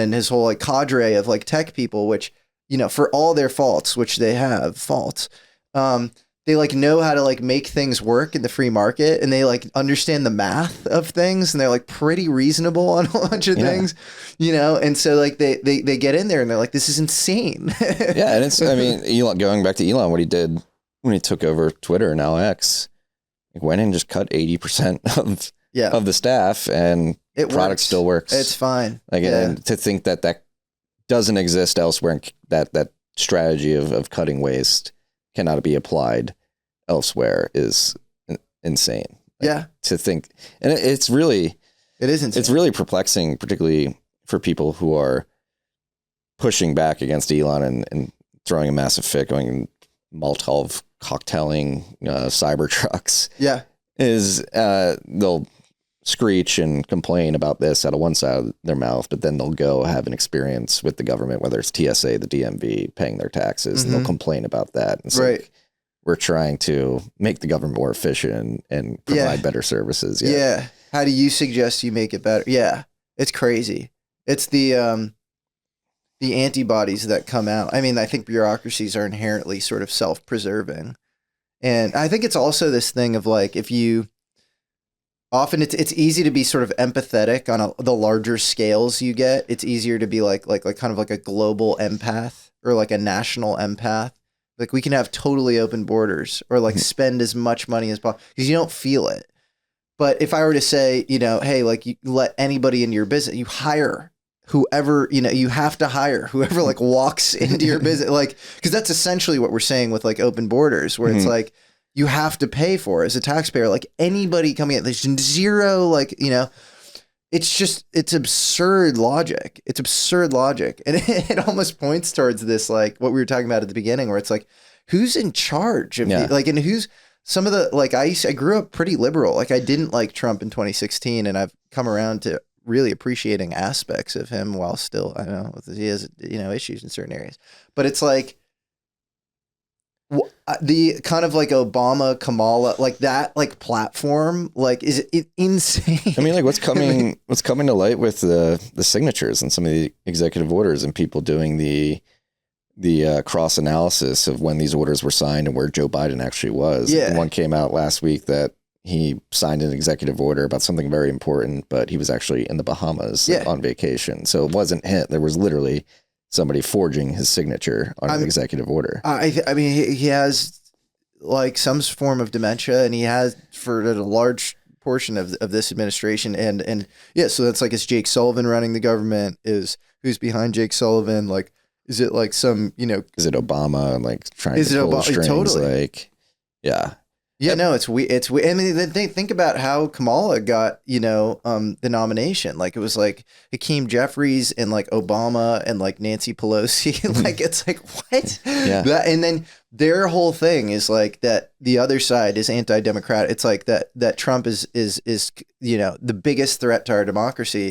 And it's like, you're the one appointing, undemocratically your, nominee. You're the one interfering with a free and fair election by saying that, your opponent is a Russian asset, and standing by this like fake dossier of BS for like years. Well, like Rachel Maddow and CNN, and like, I fell for some of this stuff in 2016. I was like, well, there's a lot of smoke. There's got to be fire. There's like nothing there. Like, it's pure fabrication. So as far as, misinformation or like being anti-democratic, like they have no leg room to stand on. Yeah. No, you go back to the Hillary Clinton emails down in Brazil, like in that, I think it was the 2016 election. Like, they boxed Bernie out. Like, he should have been the nomination, and I wish he understood that. I wouldn't have voted for him, but like, if you truly want a democratic process, it seemed like he should have been the guy, but the DNC coordinated against him to make sure that Hillary was the nominee. He's unacceptable to them. He's like he's not bought off. He's pure. I mean, he did go after RFK in this weird way that made me think. I mean, I think whatever aspects of Bernie are sort of, leveraged by special interests, I think he's not aware of it. Like, you can tell he's like pure when he's speaking. Another, like, whether it's him, Nancy Pelosi, Schumer, like, they're all too old. It's like, yeah. Especially this time around, like Bernie, it's like, all right, dude, you're. And Bernie, it's like, I think I see the purity. Like, I think he is analogous in some ways to like the Ron and Rand Paul. Like, you have Bernie on the left, and then you have, the Pauls on the right. And those are the guys, they're just so ideological, and I don't think they are bought off. I think in both cases, the math doesn't maybe fully add up. I think it adds up more on the libertarian side, but then you have, all these questions of human nature and how you can even get there without, actual political action or whatever. But the Bernie thing just doesn't work. But it's funny because I think directionally they see the same, diagnostically, they're actually very similar as far as, what the U.S. is facing, vis-a-vis like income inequality and, losing our manufacturing base and all of those things. And then they would just have very different prescriptions. And like, I'd be more on the Paul side, as far as what the prescription should be. But yeah. No, and with all this being said, I am extremely optimistic. I think people are waking up to this. And despite what is being focused on in the mainstream media and these attacks on Teslas globally, if you look at the number, like the polling numbers, like people are very happy with the first couple of months. And I think despite the kvetching in the media about Doge, like most people are like, no, this makes sense. Let's cut the waste. And that's the hard. I mean, think you're right, but then I don't know. I don't know. Like, you'd be surprised how, like, I don't know. Like, I feel like we're in probably this echo chamber of like reasonable people or something. And like that, famous last word. It's like, it's this tautological loop to say that, like, we're in an echo chamber of reasonable people. Of course, we're going to think it's reasonable, but like, there are a lot of people who, like, I don't know, like Ezra Klein's, like he just started a new podcast that's becoming more popular. Like, I used to intern for Charlie Rose, who you could think of as like the, epitome of like the establishment, like neoliberal, and he had Thomas Friedman on, and it's kind of this slightly sad, pathetic thing where like he was canceled for, Me Too stuff or whatever. And like, he now has a YouTube channel. He's really old, and he has this YouTube, like DIY YouTube channel. And I thought I was like the only person that would check in on this YouTube channel occasionally. And he just had Thomas Friedman on, and it was like the most low production value. Like, it wasn't like super well done, but it got like, 200K views like very quickly or something. Mm-hmm. And I think there is this latent, like, the counterculture moved to the right wing, and, you have like Tim Dillon and Andrew Schultz. You have all these guys who are like, they're like, the comedies moved to the right, and I could see it moving back. And I do see how much anti-Tesla and anti-Elon and anti-Trump sentiment there is out there.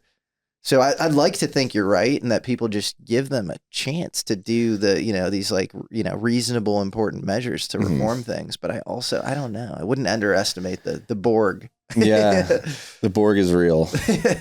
Well, that's the other thing that we have going for us. I don't want that comment to come off as me being complacent, but I could, especially because I think, at least in the Bitcoin industry, we realized during the Biden administration, Bitcoin crypto anarchist, it seeded in crypto anarchy, and I very much aligned with that political ethos for most of my journey through Bitcoin. But I think the last Biden admin specifically woke us up to the fact that you may not care about political power and engaging in politics, but it cares about you.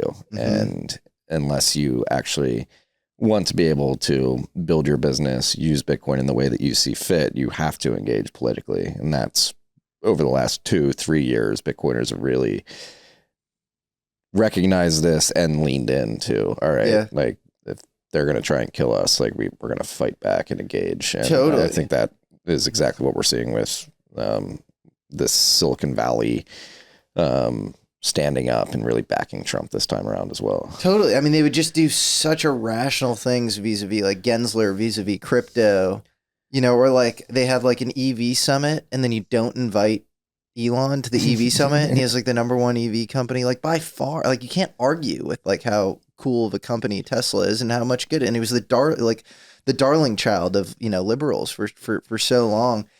So at that point, you're asking for him to like, get in there and throw his hat in the ring. Like, it's like, what are you doing? Like, why you're like continuously like negging this guy and like kind of gaslighting him. And then you expect him to not fight back and like kind of exercise his right to like, influence politics, so it's like, I don't know. No, it feels like for decades, a lot of people were just on cruise control because things were good enough where it didn't really make sense to engage and put your neck out there. But I feel like as we hit the quarter mark of the 21st century, it's like, okay, end of the first quarter and we cannot be on cruise control anymore. We need to engage. I think that's actually the biggest difference between liberals and conservatives in today's age, which like those are probably like poor, maybe even frames for, maybe there's like a new conservative coalition. But I think maybe the better way to put it is like the dividing line between like the Trump voter and then the not Trump voter is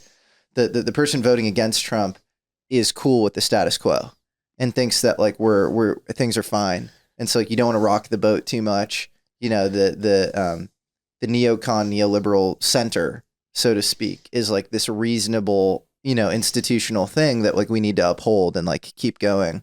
And I think on the, pro-Trump side, it's like if you don't introduce some volatility in the system, we are screwed. And in certain cases, at least, like speaking for myself, like I think I realize there's risk. Like maybe it's like a higher ceiling and a higher floor, or sorry, a lower floor. And like maybe, things could go, worse. I think a lot of that is treating, is people on the left treating Trump way too literally and not understanding his kind of art of the deal tactics. But, like I would accept that like maybe, things are more likely to like tailspin out with him. But like it's the only fighting chance we have is Trump, so I think it's this like, where were things headed pre-Trump calculation. And there are still all these people who are in the, it's like the Steven Pinker, Bill Gates, like if we're just rational and like keep going on the track we were on, things are going great. And it's ridiculous. It's insane. Well, that's what I think framing is important. And I think that is one of the sad states of this broad discussion in the United States specifically is that framing is always left, right. And I think I engaged in this beginning in 2019 through 2023, being in the Bitcoin mining industry as we were getting attacked, particularly by climate hysterics. I think shifting the frame from left, right to Malthusians and people that think humans are good things that should flourish. Yeah. That's a better, because that sort of takes away the political divide and basically expands the scope of the frame to humanity at all. Like, are you a Malthusian? Yes. Who thinks that humans are bad and need to be centrally planned and yes, using energy is bad, or are you pro-human, think we're actually good, creative, innovative, Yeah. beings that can actually do good and progress Totally. throughout Or time. or there's like I would frame it maybe slightly different, which is like we're depraved, but because we're depraved, no one person can rule over. So like there's actually so much hubris in thinking the world is your sandbox, and that you can technocratically create some like global order. And so like we are like inherently somewhat depraved and sinful, and we need to acknowledge that about ourselves. But also there's something extremely aspirational and amazing about humans, and we shouldn't limit our, growth potential or flog ourselves into submission via this, like create the Greta narrative or whatever, Yeah, it's not only like climate, it's like DEI. It's like you don't have the ability to make decisions about who you should hire. So we're going to put this framework in front of you to make sure that you're hiring the right people. And I think just framing humans as good, innovative, creative beings that can actually do good. And getting back to just systems theory in general, that's getting in Bitcoin and being forced to learn about distributed systems. Then naturally you go and study other types of systems, emergent systems, where it's mycelium or telecom networks, flight paths, whatever it may be. These things are emergent throughout time. And the thought of central planning, technocratic central planning, decision-making for individuals the world over is just a complete rejection of systems theory and how nature evolves and how economies have evolved throughout time. It's this emergent process. Yes. Not only that, but like you could think of every ideological or utopian movement in the 20th century. You could think of the 20th century as the age of ideology, and it always ends in a lot of death. Like it's always very bad and catastrophic. Anytime somebody comes up with some at scale quick fix solution for society, you should be extremely skeptical of that. Like you'd say the 20th century is sort of a refutation of that, from like the practical implementation of, state Marxism to like, National Socialism, not the Nazis. So yeah, I think that stuff seems super charismatic, and then it just never works in practice. And like a way more innocuous version of that is like, I don't know, you hear things thrown around like, if we just had UBI, we'd be fine. Like these technocratic, like flip on the switch and we're all good once you flip on the switch. And I agree. I don't think that's the way, things work. Yeah. You got China's one child policy. Exactly. It's like, you just demographically killed yourself. Exactly. 3 generations from now. Talk about like, I actually think a lot of the like Peter Zeihan, like, China's like going to nuke itself off the map. I think some of that is kind of overkill. Like they do have this extremely, important demographic problem, and it's going to cause them to like make all sorts of maybe weird geopolitical decisions they wouldn't have. But like maybe it's just like the military, science frontier, that like matters actually when it comes to them. They can play musical chairs with the debt, and, the kind of agrarian, economy can like have like a lot of trouble, and like, as long as like the cities are thriving or whatever. So like maybe there's some like more nuanced cuts on that. But like, yeah, that's a perfect example of like this idea that you can centrally plan something. And in the US as it too, like foreign policy wise, we've bred so much ill will abroad, and you see it happening with the Ukraine situation right now. But I don't know. I love the the idea that, I don't know, I love the idea, but it's like very illuminating of like our foreign policy over the last 100 years. It's like we like trained Osama bin Laden, and then like he came back to, to do 9/11. It's like that's, it's a thing where like you don't. Iran Contra, like we were. Iran Contra, great like, example. Involved with that. It's.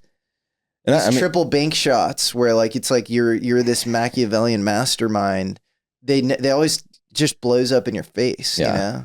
Well, and this is actually a good way to tie it back to like disclosure. Like, do you see this being a problem with disclosure, or is this an area where some sort of central coordination is actually necessary because of the gravity of the information that could be released to the public? I think it's super analogous in that I think the more establishment powers are likely trying to co-opt narratives. They're likely trying to dole things out in some like, super, clear way, and like kind of, make sure that people don't freak out or whatever. And simultaneous to that, my guess is that the emergence just, kind of eats their lunch. And it's like where you expect quote unquote disclosure to come from, it's not going to come from those official channels. It's going to come from something weird. Is that something outside? That would be my prediction. That's your prediction? Is that your preference too? Yeah, it is. Mm-hmm. Yeah, because I don't think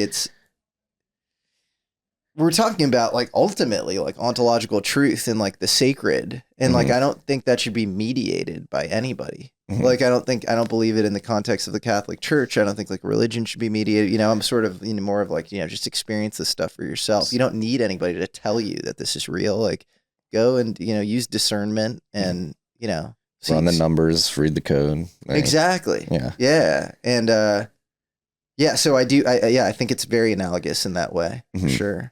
Yeah. And that's what Matt has been telling me, that it's getting to like a boiling point where there are enough people who are frustrated with the pace of. They are. And they don't want like some modern Council of Nicaea being like, this is the canon that you can, this is acceptable UFO stuff. This is not acceptable. Like, no, it's all, you can do whatever you want, just learn about, and use your own judgment. And if you think something's BS, then, don't look at it. What do you think we're going to, if we're going to learn something, like what is it? Is it the physics side of things? Is it where these beings are coming from, what they are?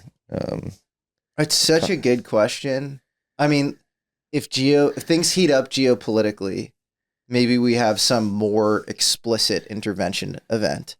Say you have like another Cuban Missile Crisis, and then one of these like, like we have this like nuclear countdown or something, and then that gets shut down. Like, and then it's just like the whole world like understands that after the fact or something like that.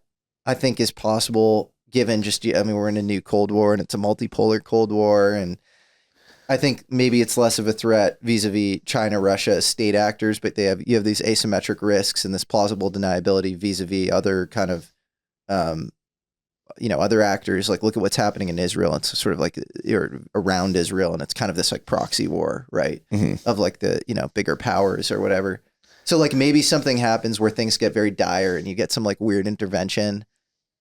I'm just spitballing. Maybe you get like a smoking gun material where it's like the material isn't just like a piece of a thing, but it looks like it's more like an intact craft or something. And you like test it. And like the, it's like isotope ratios off, it's just like tested by some clearly like, third party, not bought in, credentialed material scientist or something. I don't know, maybe that, maybe, I don't know. There are all sorts of ways. I mean, there are people who like claim to get like prophecies and stuff. Maybe one of those comes true or something. Like I'm skeptical of all of them. I think you have to be a priori. If somebody says this thing is going to happen on this date, I mean, it's just, you should be really, I think there's even a quote in the book of Matthew in the New Testament that's like, no one knows the apocalypse except for God or whatever. And so it's just like, you should probably like blanket that, like all prophecies or dates or whatever. But like something big happens that like accords with like a message somebody got and like they made it public. So I don't know. There are all these interesting ways, the propulsion, the derivative technology. So like, our technology converging with UAP propulsion where, it's easy now for like Elon to rest on, it's all like mass ejection kind of, Newton's, three laws or whatever, as far as like how these things, move. But, maybe we do get some workable, exotic, electromagnetic, based propulsion. And, the second you get that, then it's like, oh, the things we're seeing aren't actually breaking physics as we know it. And maybe they're more possible, which is stupid that we are overlaying something that we are unequivocally observing and detecting with our physical models of the universe, which are like wrong at all times. But like, then if the physical models like catch up, then the observation becomes more acceptable. So yeah, there's so many. And then if you can like repeat the electromagnetic propulsion thing, you can like implement it in rocketry and like, exotic, craft or whatever. all of a sudden like things become more realistic. I don't know. I mean, you just had like one of the most popular podcasts in the US right now is this thing called the Telepathy Tapes. Have you heard of this? Yeah. I've been listening to them. It's fucking nuts. It's nuts. Matt Pines was like months early on this thing. And it's like you have these autistic, nonverbal children, and some of them talk about alien beings and non-human intelligence, and they seem to be repeatably telepathic. Particularly with their parents, right? With their parents, it's usually more of a mind meld than it is sort of viewing something in abstract, objective reality. So it's like it's less of like a remote viewing, like tell me, based on these coordinates. I mean, I'm sure they'd be great at that, but like, yeah, it's more like what's in, your parents looking at an iPad in another room, or like the kid's blindfolded or whatever, and the parent is looking at some random number that gets generated and almost without fail, like not only statistically significant, like that's sort of, doing it. That's understating how, serious I think it's like 90 to 95% hit rates on a lot of these things. And I think the experiments actually need to be done in more rigorous ways. They need to be more like double blind. But if you just listen to that, whole series, I think it would be extremely dogmatic to come away being like, there isn't something there. Yeah. So I don't know, more things like that. But my guess is it's a stepwise process. It's not like this, it's this jagged thing like Bitcoin adoption where it's like, it's not, it's this like capitulation process of the consensus reality. And it's not like a one fell swoop thing. But yeah, I would guess that it will continue to surprise us, and it's not going to be like, some like government spokesman. Yeah. Well, I think that's another thing that makes people highly skeptical of this, this topic more broadly, is because it's like these non-human intelligence comes, and for some reason only government and big corporations have access to this. Like, why go to them? And then obviously, like people you've interviewed, you have one-off examples of people that have had experiences with this intelligence. And like, is there a possibility in your mind that disclosure goes the other way, instead of like our government telling us about it, this non-human intelligence is like, all right, you had plenty of time to tell them, you haven't done it yet. Like, now we're somehow going to make people aware that we're here.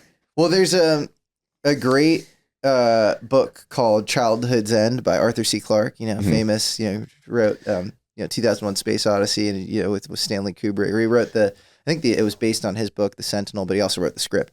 And amazing kind of futuristic sci-fi genius. And in Childhood's End, there's this like cosmic host, like alien race, and the bridge between that race and human beings are actually these autistic children. And you think about like the phrase like the meek shall inherit the earth, from the New Testament. And I do wonder, I think the truth is everybody's sort of interacting with things like this like all the time. I think that would be my like heretical, really out there weird view. And the government or corporations are probably again like interacting with it vis-a-vis this like very narrow frame of like, how can this confer some tactical advantage vis-a-vis geopolitical game theory or whatever, and then or corporate game theory, and then you have these like autistic nonverbal kids that are just like super often pure of heart, and like they exist in this like other paradigm. It's like the Minority Report. What were they? Yeah, the precogs. Yeah, the precogs. Yeah, exactly. Yeah, totally. And so it's like, I don't know, what form of disclosure do you want? Do you want like this form that's being given by this inherently skewed relationship with the phenomena, where you are trying to purely derive instrumental tactical advantage from the phenomena, or like, and maybe the autistic nonverbal kids, that's too narrow of like it's like some broader swath of humanity that are connecting to this. But what do you want? What feels more healthy on like a social level? It's like, it's probably like this thing. It's not the let's weaponize this immediately thing. Yeah. Do you buy into the idea that broader society becoming aware of this could lead to an existential crisis? Yeah, somewhat. I do. I think like the truth is like this forcing function, and I do think it can be very painful for people. It's like, I think, why are certain people so dogmatic? Like, why are people super dogmatic anti-Bitcoin? Often it's psychology pre-leveraging kind of a lack of openness to this thing. I know how money works. Totally. I've been using it my whole life. Who are you to tell me that it's broken and it's not a good, like, Bitcoin is a needed solution? 100%. Sunk cost, identity, it's like Warren Buffett's like, what are you talking about? Like, I studied under Benjamin Graham, and like, we're, it's the intelligent investor. And like, I have this, method that's based on cash flows and like, all this stuff. And he's like, this is fake, and he's, in his whole life, he's been told that, you're the Oracle of Omaha. You're the guy that like, you're the, and he is like synonymous with like reasonable investing in the S&P 500 or whatever. And so like, this anonymous like guy, like, Satoshi comes up with this thing and it creates a movement. Of course, he's going to be like, this is ridiculous, but it's not a rational analysis. It's pre-leveraged by like his life's work, which is like understandable. And, there's this great quote. I forget who's it. It's like, science progresses one funeral at a time. It might be Max Planck or something. I don't know. But so I think, what was your original question? It was like, what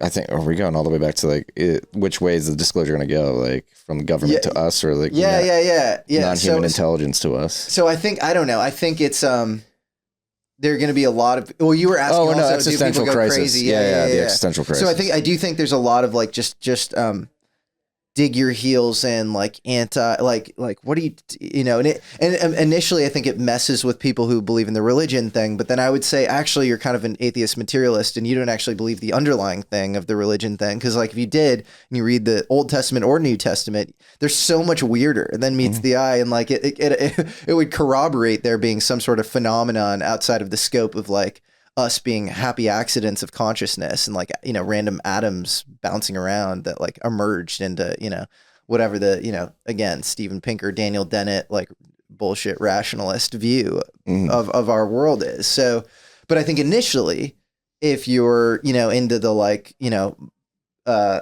monotheistic God, that knows all, and like you're kind of doctrinaire religious, I think I could see you just having an allergic reaction to this, or if you're just an atheist materialist, I think they actually have more of an allergic reaction to this, because they're like, they almost want like this narrow scope, kind of eat, drink, and be merry, they like the tracks along which they're, becoming, yuppies or whatever, and they don't want. I mean, this stuff is kind of very gnarly, and thinking about it can be very uncomfortable. So I do think it could cause some, existential angst, but I don't know. I also think people are starting to wake up on all sorts of levels. Like, and we were talking about that, it's like the disclosures are coming across the board right now in society. And I don't believe in astrology at all, but it is interesting that it's like this talk of like the age of Aquarius or whatever, where it's like,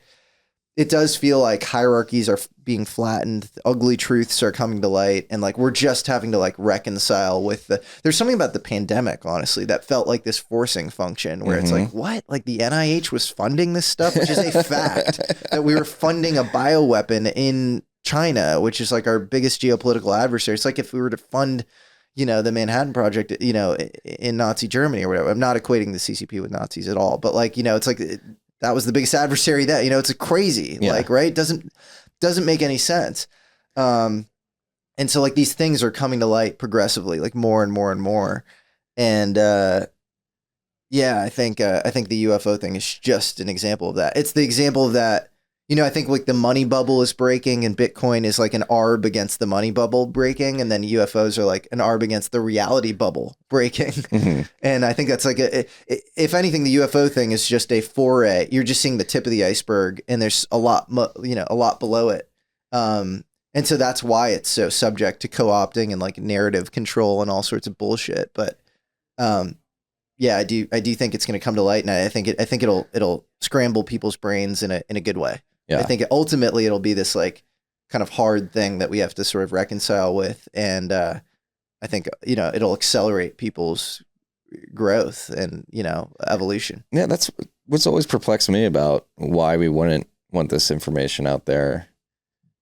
Again, going back to like wanting to know the truth, seeking the truth, and not only that, but leveraging truth that was previously unknown and is valuable to make life better. Like, why wouldn't we want to understand that this reality, as it's been explained to us up to this point, is not what we think it is? And let's get the information out there, let people recalibrate their frame and their understanding of life, the universe, reality itself, and go from there. I agree. Yeah. Why wouldn't you want to know? Yeah, it's like, Totally. I mean, we've had plenty of examples of this throughout history, like the heliocentric Yes. view of the solar system, the like life before fire, life before the wheel, life before agrarian societies. Like, we've had these, life before the printing press, life before the internet. Totally.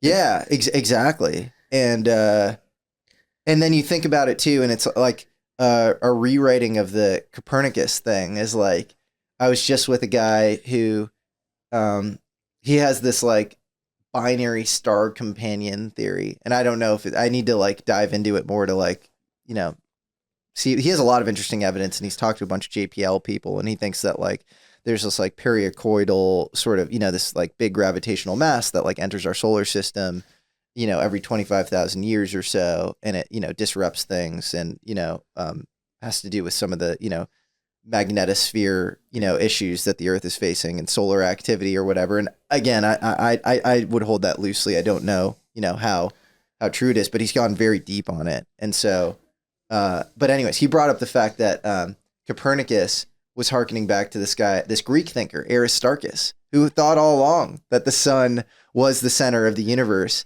And so it's interesting how, with the UFO thing too, it's like, if you were to tell people either in indigenous tribes or a pre-enlightenment, which is the majority of humanity for the majority of time, that we aren't alone in the universe, like they wouldn't bat an eye. They'd be like, you're crazy if you think we are. And so, I think it's crazy. I think it's also interesting that like this last, 500 years or whatever, like that's kind of the detour, like we're more of an aberration. And I think there's like a re-enchantment coming. Yeah.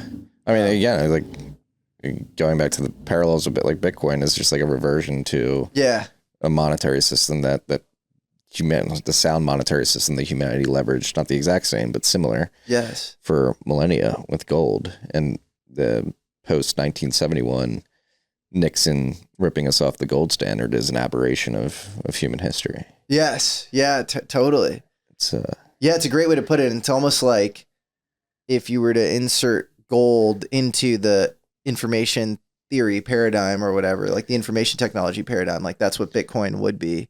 And so it's like, maybe it's like, the good aliens are like, you need to like, there's all this bad that could come from, IT. Because it's interesting, like the internet itself. I think we were talking about this. Like you had the Tim Berners-Lee, and what was it? Was it Tim May? Yeah, like David crypto Chaum, anarchists, all these guys. Then Jacob Rees-Mogg or is it William Rees-Mogg, or who wrote The Sovereign Individual? It should be up here somewhere. We should be able to confirm. It's actually not, but I think it's David Rees-Mogg. David Rees-Mogg. Okay, yeah. So he's the father, and the son is Jacob Rees-Mogg. Yeah. So like you had this like version of the internet that could have been extremely libertarian, and like we could have been like meeting in some like private chat and like bartering for stuff, and instead you end up with this like kind of dystopian, like it's all centralized, and and then even more centralized insofar as like the NSA just has backdoors into all the the 5 big tech companies that own all of the apps that you use, and so I do see Bitcoin as like this possible like injection of like a little gadfly, like a little bulwark. Yeah, it's like, maybe things could swing back in the other direction. Well, I mean, The Sovereign Individual may be the most prescient book I've ever read, because they predicted Bitcoin. Yeah, you told me. On like page 26, they predicted Bitcoin in the context of the Russian ruble crisis and the Asian the Asian currency crisis. And there's going to come a point where we figure out how to make cryptographic based digital money that is separate from governments and central banks. And that was 96. They made that prediction. So 12 years later, Bitcoin white paper drops.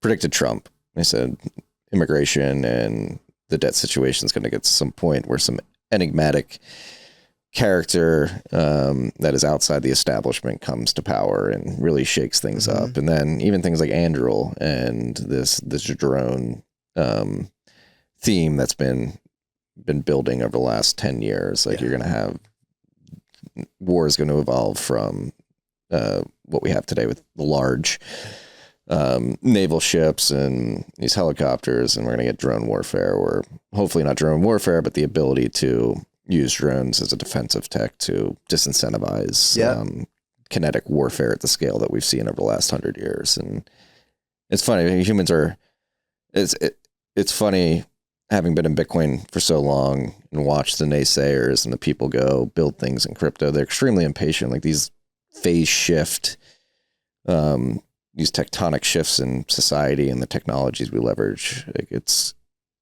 naive to think it's not going to take time. Like we're 16 years into Bitcoin, and people want it to be fully adopted, market cap at hundreds of trillions of dollars and a day-to-day currency, like out of the box. And if it isn't that, it's like Bitcoin failed. It's like, well, no, this is an emergent distributed system. It's going to take time for people to adopt it and integrate it and use it and advance the technologies via layers and stuff like that. And so I think it's just progressing naturally. Yeah. That's so fascinating with the Rees-Mogg predictions. Like a lot of this is like, I don't know, like, did you hear about this, like Project Elon, this book written by, Werner von Braun, who's, the head of German rocketry, father of German rocketry, but also went on to run the NASA Saturn, took us to brought the moon. on with Paperclip, right? Yeah. Operation Paperclip. Exactly.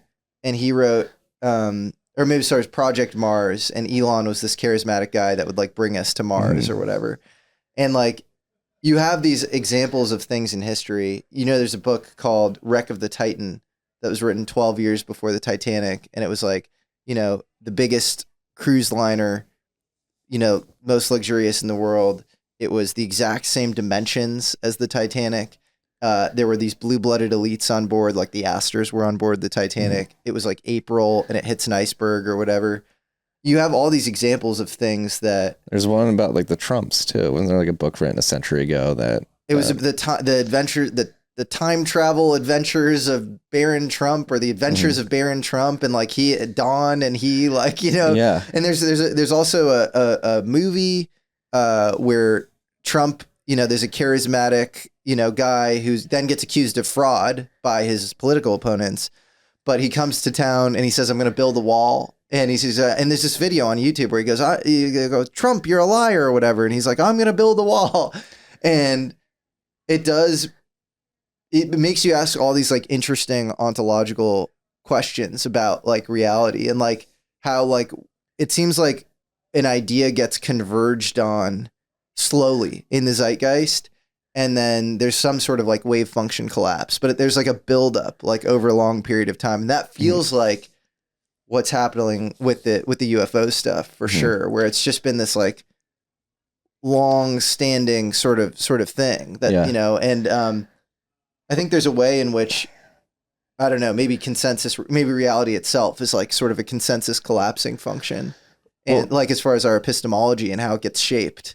Well, that like if I can't stop thinking of Interstellar, like going back and thinking about all these books that predicted things that have come to fruition. Like, maybe, like, is that what they were trying to? I don't know what your thoughts on Interstellar. If it's like an accurate depiction of what we. I think there are a lot of accurate things in it. Yeah, but like the last scene where he's like in the fifth dimension and like hitting the bookcase. There's almost like a prime directive, and it comes to exactly. Like, so he's literally communicating with his daughter who's living in the past. And he's behind this like glass. Yeah. And he basically he changes reality on that timeline. Yes.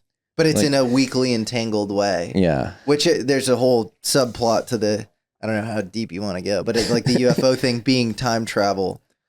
And in the case of time travel, you probably would, a lot of the abduction cases, like they have to undergo chemical rinses and often the beings say they're from the future, and they collect gametes and genetic material. And often they say there's been this, big calamity in the future or whatever. And like, we need to like repopulate. So we need your gametes, or we need your, genetic material.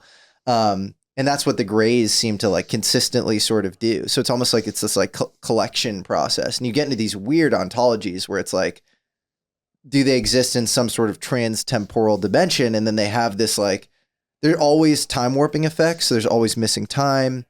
There's often a time warping local effect, like in the, like it seems like the plants or trees are growing faster where the craft lands. They try to I'll go for it. Was it you that tweeted out about the mountain somewhere in Asia where like people climb it, like the time moves faster, like their fingernails grow faster. Yes, yeah, and a lot of these. Well, so then you get into these weird. So it's like the nuclear thing. Maybe it could be so that we don't destroy ourselves, but also like. If you get into this like time agnostic ontology, and maybe there's a great book called Biocentrism by a guy named Robert Lanza, and it's actually like biological life presupposes our like epistemology. So it's like, biology might even come before physics. It's not like we're this like happy accident or whatever. There's some sort of like, maybe it's consciousness or maybe it's biology, who knows exactly. But if you think about a low level of radiation as fostering life, like the magnetosphere of the Earth, we are literally in a Goldilocks environment on Earth. And that's not even controversial to say, because you have this guy, Michael Levin, who's at Tufts, and he works with the bioelectric field of the body. And you can grow, a frog embryo in a Faraday cage and it won't grow properly. And then you grow it next to a Wi-Fi router and it'll get, mutated. And you have like stuff, around like wildlife at Chernobyl being like the evolution literally gets accelerated. So I think you get into this interesting ontology where, and then literally like the sun creates enough, it's like enough UV radiation where we get, genetic mutations where differential selection can like allow for evolution. But like literally like the magnetosphere of the Earth dictates human and animal morphology. Because of what I just said, it's a little cellular, like, voltage gated ion channels are what dictate, like you could cut off the arm of a tadpole and then change the local like voltage, gradient to that of the, the neck of the tadpole, and then grow like a chimeric 2-headed tadpole. And so, all of that's to say, I think they're really interesting ontologies where like, time is less of a factor. It's more time agnostic. And actually this like electromagnetic radiation thing is like extremely important for the evolution or lack thereof of life. Like that's more fundamental in some ways. So space is more of a factor than time, or like where does space get like, is the concept of space as we understand it change too, especially if you get into we're getting into crazy territory, but like I think the way so in general relativity, time and gravity are related, and so the way you mess with gravity is two ways. You have a ton of mass, so that could mess with time somehow, but that does, you can't really like artificially create a ton of mass, or you have a ton of energy. And so like, it's like high voltage experiments or like nuclear stuff, where you're sort of like breaking the boundaries of like energy output and reality itself. And so then you get into these interesting ontological questions where if that's the case in general relativity, do you somehow mess with time? And even so there's quantum indeterminacy on the level of position and momentum in Schrödinger's equation, where like if I measure position, momentum gets fuzzier. If I measure momentum, position gets fuzzier. But there's also quantum indeterminacy between time and level of energy. And I've always found that fascinating. And then I've also always felt like, and this is, we're getting into like philosophy of science stuff. Like this is somewhat unfalsifiable, or maybe if it is, like I'd love for somebody to like figure out a way to turn this into an experiment. But like the idea that the position and momentum of electrons can get, like fuzzier or more indeterminate based on your measurement of them never made ontological sense to me. What does make more ontological sense is that your brain somehow creates the perception of time. Mm-hmm. And so like maybe in Schrodinger's equation is an effective equation that like allows us to do useful things in the material world and like predict positions of subatomic particles or whatever. But actually there's some like more abstracted out version of the equation that we just don't know yet. Just like general relativity is that for Newton, Newton exists. You can recover Newton inside of general relativity, but for Schrodinger's equation, one that's time agnostic, where time superpositionality creates position and momentum superpositionality. And so, who knows if that's what ends up happening there, but you get deep enough into like spooky science circles with the UFO thing.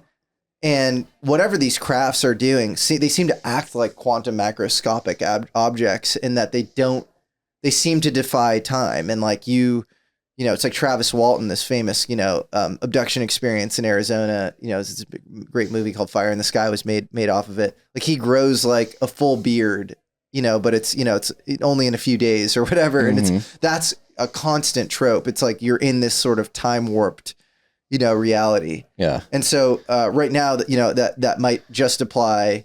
I think a lot of people would even argue with what I just said, and they'd say like time is taken for granted, in my opinion, in Schrodinger's equation, where it's this classical axiom ported into this like quantum thing. But some people might say time works weird on kind of a microscopic scale. And then like, can it work in more strange ways in a way that we could harness on a macroscopic scale? Yeah. And I don't know. And then it points to kind of the interstellar thing. And there are a lot of, there's this guy. I'm thinking of like Goku training. I'm not sure if you ever fell on Dragon Ball Z rabbit hole, but he goes and trains like in a special room that has like higher gravity and time slows down so he can like train harder in less time. That's so cool. Yeah. Oh, that's awesome. Yeah, you can like insulate yourself from like, and then he gets more Super Saiyan or whatever from. Yeah, well, I don't know. There's a lot of the mid-century. There's this mid-century inventor that I love named Thomas Townsend Brown. He like was very interested in gravity and like anti-gravity. But the subplot of like all of his conversations was like he was obsessed with time and time travel. And he would even say things that fully comport with Interstellar, where he would say like to his close confidants, I believe time travel will occur in our lifetime, but I think there'll be rules applied to the time travel. And it would make sense. Like if you'd have probably some prime directives or whatever, like a la the grandfather paradox, where it's like you go back in time, you can't kill your own grandfather because then you wouldn't exist, So like there are ways in which you need to sort of weakly entangle yourself with the reality. And that might explain the ephemerality of a lot these things. They don't want to affect their timeline. Yeah, exactly. And, even Steven Spielberg, who I think has been fed a lot of information around this stuff, like by probably some, decent sources over the years. He's coming out with a movie called Disclosure, I think in a year or two, with Emily Blunt in it. Yeah. And even in Close Encounters of the Third Kind, you see on the crates TRW and Skunkworks, which are, that's Northrop and Lockheed, like their most like advanced R&D divisions that are like associated with the UFO topic. And like, there are all sorts of other clues. And that wasn't public back when that movie was That was not public back when that movie came out. So there's a lot like that. And he's on record talking to Robert Liefeld, who is the creator of Deadpool. And Liefeld's even tweeted this. And he's like, one time I was speaking to Steven Spielberg and he was like, what do you think is more likely? That these are beings from, distant solar system or, Zeta Reticuli or whatever, or us in the future coming back in time trying to maintain, the right timeline or whatever. And again, I think it might be a zoo of things. If you get off first base of like there being a there, it could be like, a whole host of things. It could be ultra terrestrials that survived a calamity that are coexisting with Earth, on Earth, underwater, that don't want us to destroy ourselves. It could be a whole host of things. But the time travel one, I think, is a very underrated one that's just very ontologically hard for us to like grasp, but is very possible. And if we ever figured it out, it's a single code update where if time travel is at all possible in the future, it's inherently always been possible in the past. Yeah. If you think about that. And then if you think about what a gray alien looks like, if you were to ask any evolutionary biologist, what will humans evolve into in, 1,000+ years, they might say something that looks like a gray alien. They'd say we're becoming domesticated. We're like testosterone and sperm count are falling off a cliff, right? we're also losing the melanin in our skin or whatever, which is literally, this is like, it's how species become domesticated. Like a dog is to a wolf what we are to like our, future descendants.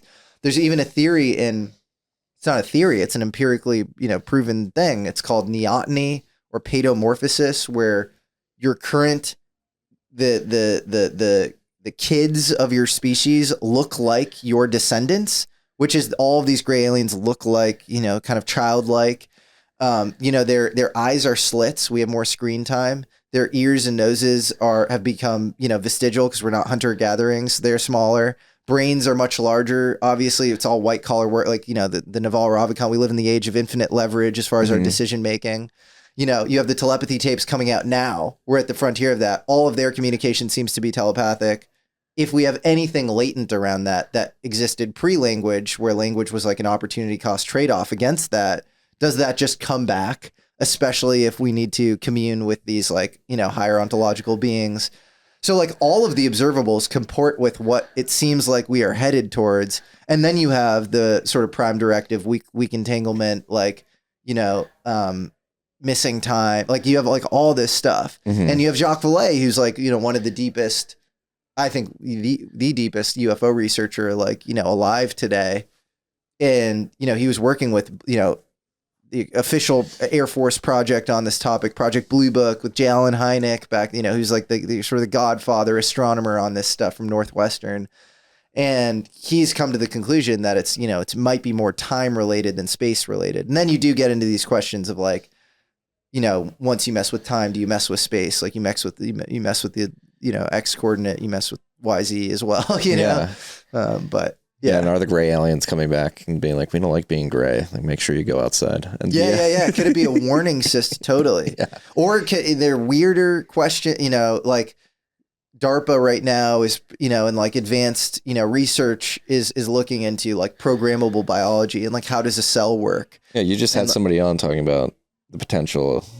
I had former DARPA program manager on who was talking about, and he's like a robotics guy, and like, he's very interested in this idea of program. I've invested in a company that they are training rat neurons to do like, like stabilize a pendulum or play Pong or whatever. But you put these rat neurons on microelectrode plates, and you using Carl Friston's free energy principle. Carl Friston is a renowned neuroscientist that like, neurons don't like randomized signals. And so you randomize the signals when like the vertical displacement between the ball and the paddle like increases, and you use Pavlovian conditioning to get the neurons to like do these basic tasks via software.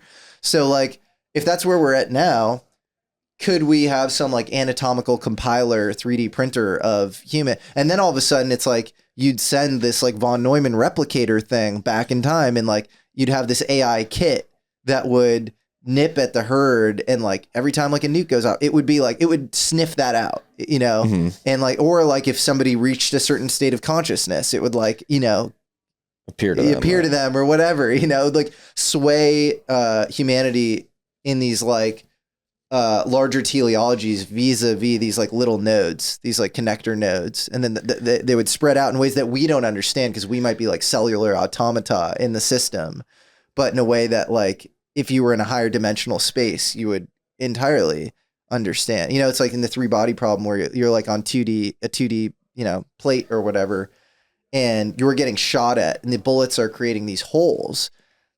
To you, the holes are like craters or mountains, or like, they're just features of the topology that you're like existing on. You have no idea that like bullets are being shot at you or whatever. And I love that. Like if anything is going on in higher dimensional space, we are like an ant on a human arm trying to understand the human. It's just so hard. And you end up in these sort of, ultimately unanswerable questions. But I think the gymnastics involved in like attempting to solve them are virtue unto themselves, and like allow you to maybe get incrementally closer in a way that's very productive and not totally Sisyphean. Yeah. Holy shit. This is it's literally mind blowing. And that and obviously this you may be able to hear it in the background. We've got a movie showing here in a little bit, but so the Commons is getting filled up. But What movie are you playing? Dirty Coin, about Bitcoin mining. Oh, how it's sick, actually man. good for the environment. Cool. Love it. Good for the energy grid. But Yeah. on that note, too, like that's, I think, what scares many people, myself included, to a degree, which is like, are we just these zoo animals or these inconsequential things in the grand scheme of thing? A relatively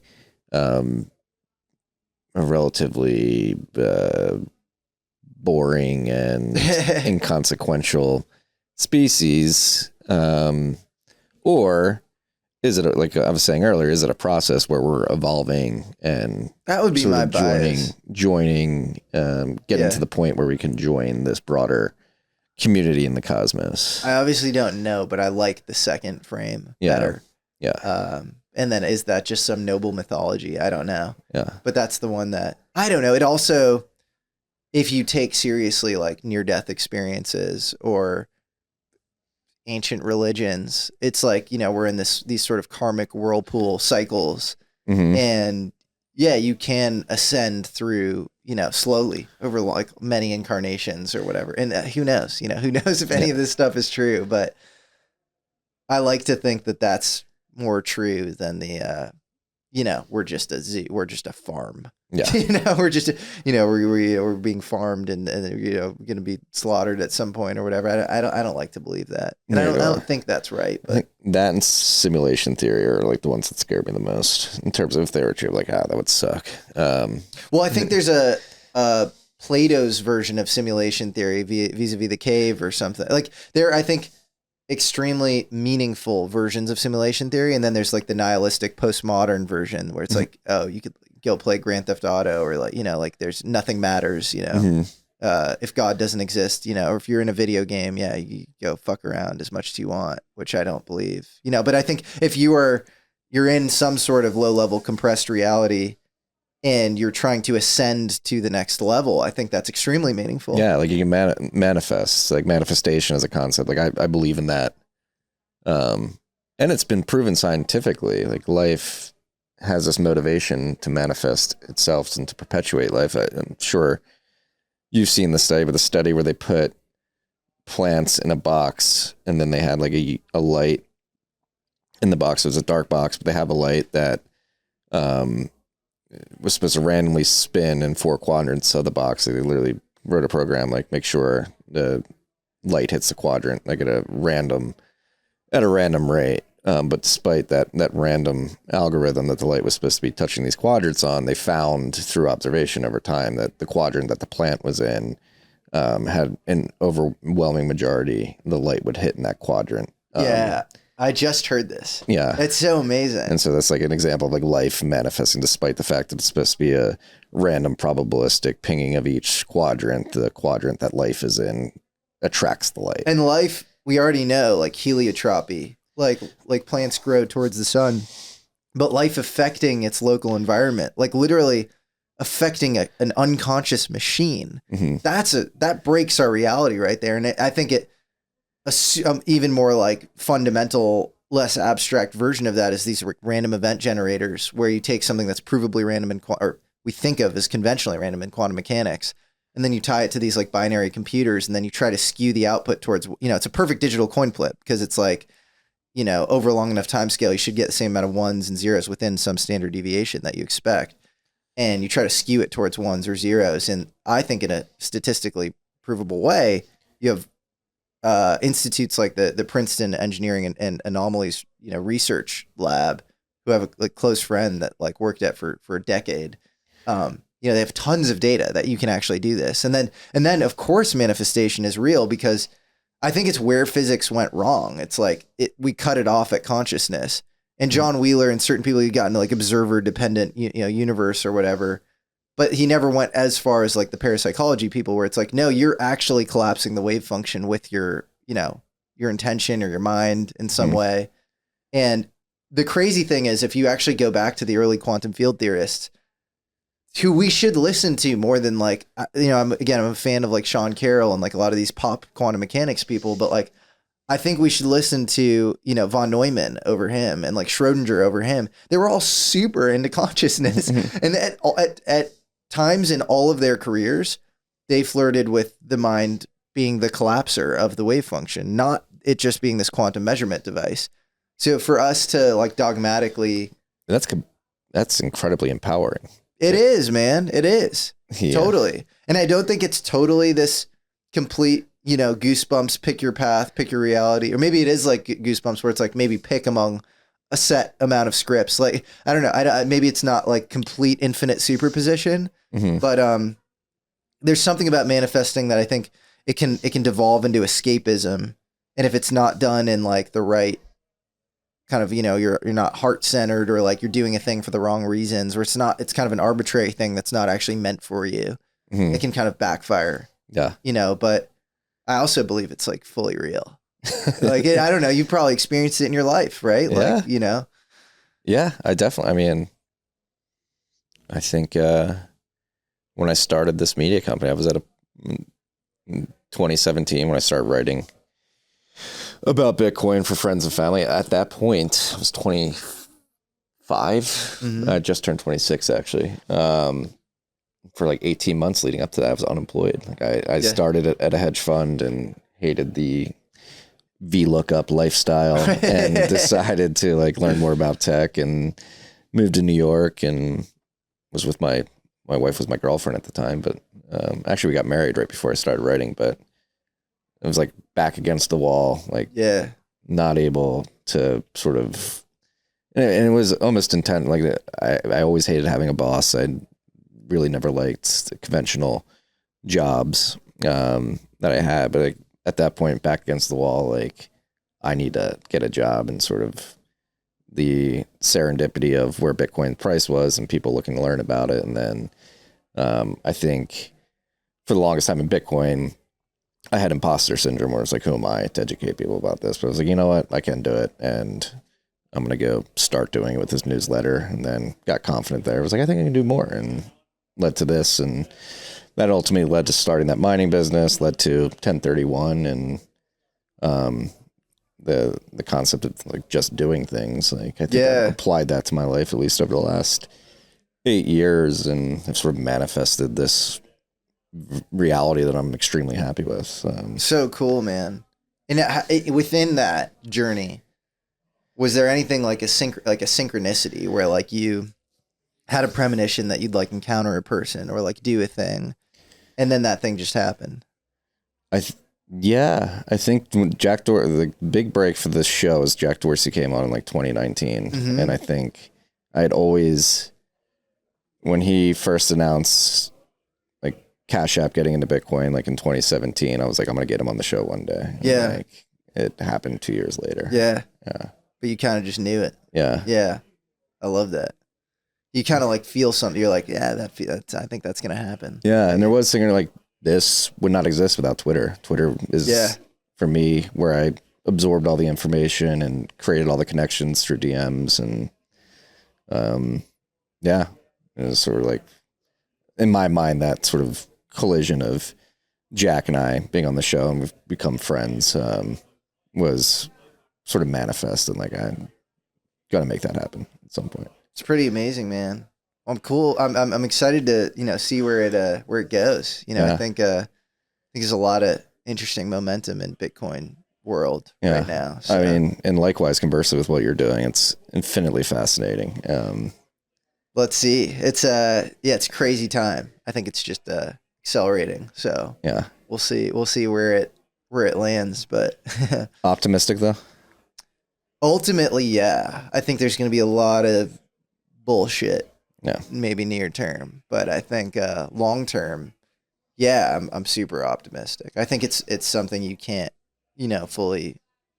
You can't keep the cat in the bag. No, whatever. No. What about you? Are you optimistic long term? Yeah. Very. Yeah. Again, manifest. Like you can doom and you can manifest bad outcomes and bad realities in the future. You can say no. We can actually. We have the tools and the facilities and the ability to actually fix this. So like, why not just manifest the optimistic future? Well, I mean, you told me what percentage of your net worth is in Bitcoin. I won't out you, but it was the epitome of skin in the game. Like, I really respected that. I was like, that's pretty cool. It's I've said it probably. It's like 110% now at this point. Yeah. But yeah, it's worked too. Yeah. I was telling you too, like this company, we accumulate Bitcoin, it's our treasury asset, and it's honestly allowed us to succeed in ways in which we couldn't otherwise if we weren't exposed to Bitcoin. Like I've never had to raise money for this, and I've been able to reinvest over the years as Bitcoin's appreciated. So epic. It's awesome. Yeah. There's something about going high beta, and this is putting it in annoyingly financial terms, but it's like high beta, some long-term trend that's just really good. And it's like coming out and you see it before other people. That's the best. Yeah. And like, you can't replace that. And it's funny. I wouldn't say at a crossroads, but it's like a lot of my investing is, I'm just like, not as active as I used to be. And I've often thought about like, how do I reconcile the UAP thing with, the tech thing that I was doing, which is like totally disparate, and had nothing to do with this, despite what internet conspiracy theorists think that, I'm building a UFO for Peter Thiel or whatever. But I think there's actually like a lot of nobility in going completely, all in on something that, people think you're nuts for doing. And that was the process of, already, when I got this deal where I went independent, there are all sorts of, people who knew me in my former context who were like, what are you doing, dude? Like, you're starting a YouTube channel on Alien, the Alien thing really took off like a little farther into the YouTube channel. So maybe it was even more cringeworthy. It was just like this general YouTube channel. I didn't really know what I was doing, but that's the best thing I think to do. It's like the weird third path thing. Mm-hmm. It's not this like, the linear stuff always ends in, if it's good, it's predictably good in a lame way. Yeah. And then and then if it's bad, like then you didn't have fun and the outcome sucked. So no, that's just part of that's like part of my nature. Like when I was working at the Managed Futures Fund out of college, I like physically could not stand it. It was intellectually stimulating. I love the people I work with, but just the monotony of the process and being forced to work within the frame set forth by the fund, just like always. I think there's a thing where sometimes there's something inside of you where you have like an allergic reaction. You're like, I can't do, like, there's some like program inside of you where it's like, I can't work here anymore. Like I can't. And I remember that at Google, like my last, 6 months or a year, I was like, I'm not, this isn't for me or whatever.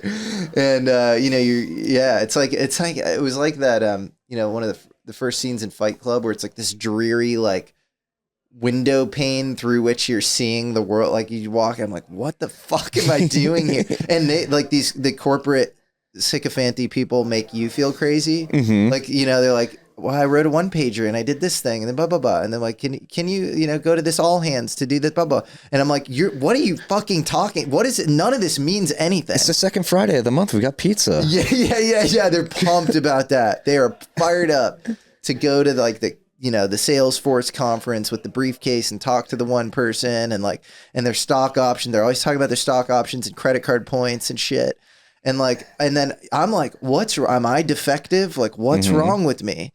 And then you leave and you're like, oh, like, and this, I don't know. It was amazing. I was honestly, even getting into like, the, Peter's orbit and working with him was like this, wow, like, open-minded thinking, like outside the box thinking is valued somewhere. Like it was like, and I think, anybody listening in your early 20s, pull the ripcord if you have those feelings.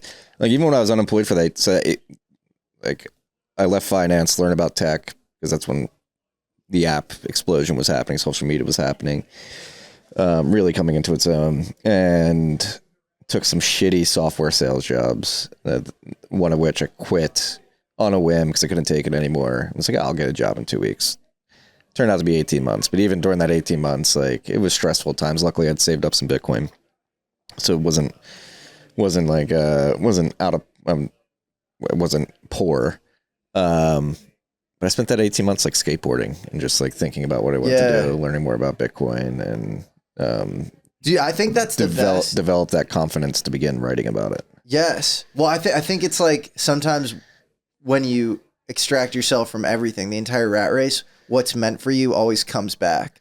And I get tired of the UFO stuff all the time, and I like quit it for like the show for like 9 months, and then this opportunity to do a kind of a little mini doc on David Grush, this whistleblower who testified before Congress, you know, and gave a ton of documentation to the, you know, intelligence community inspector general to the effect of like warehouses, like, you know, at aerospace corporations across the United States housing UFO technology, and like the existence of, you know, non-human biologic, you know, all these things, and programs, you know, being illegally funded.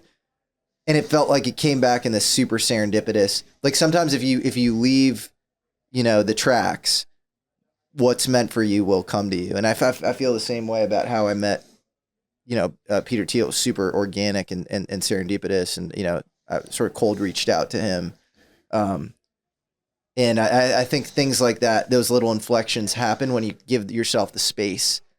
And yeah, I love that you were just skateboarding. Sometimes just taking off and just doing, you know, just actually removing yourself from society or whatever. Yeah. You know, is the best thing. Yeah. And I should give props to my wife. We were living together. She had a job, and so she supported me during that time, and was very, very forgiving. And she wasn't like, "Go get a job, you dirtbag." She understood what I was going through. That's amazing.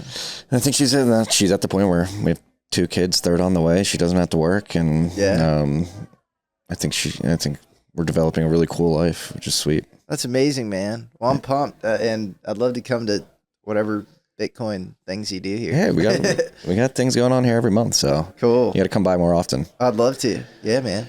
Everybody go check out American Alchemist. It's been it's a great way to start the Saturday. I love it, man. Sorry I was late. It's all good. This is epic, man. I appreciate it, Marty. Thank you for having me, man. And this is a blast. Thank you, Jesse. Peace and love, freaks.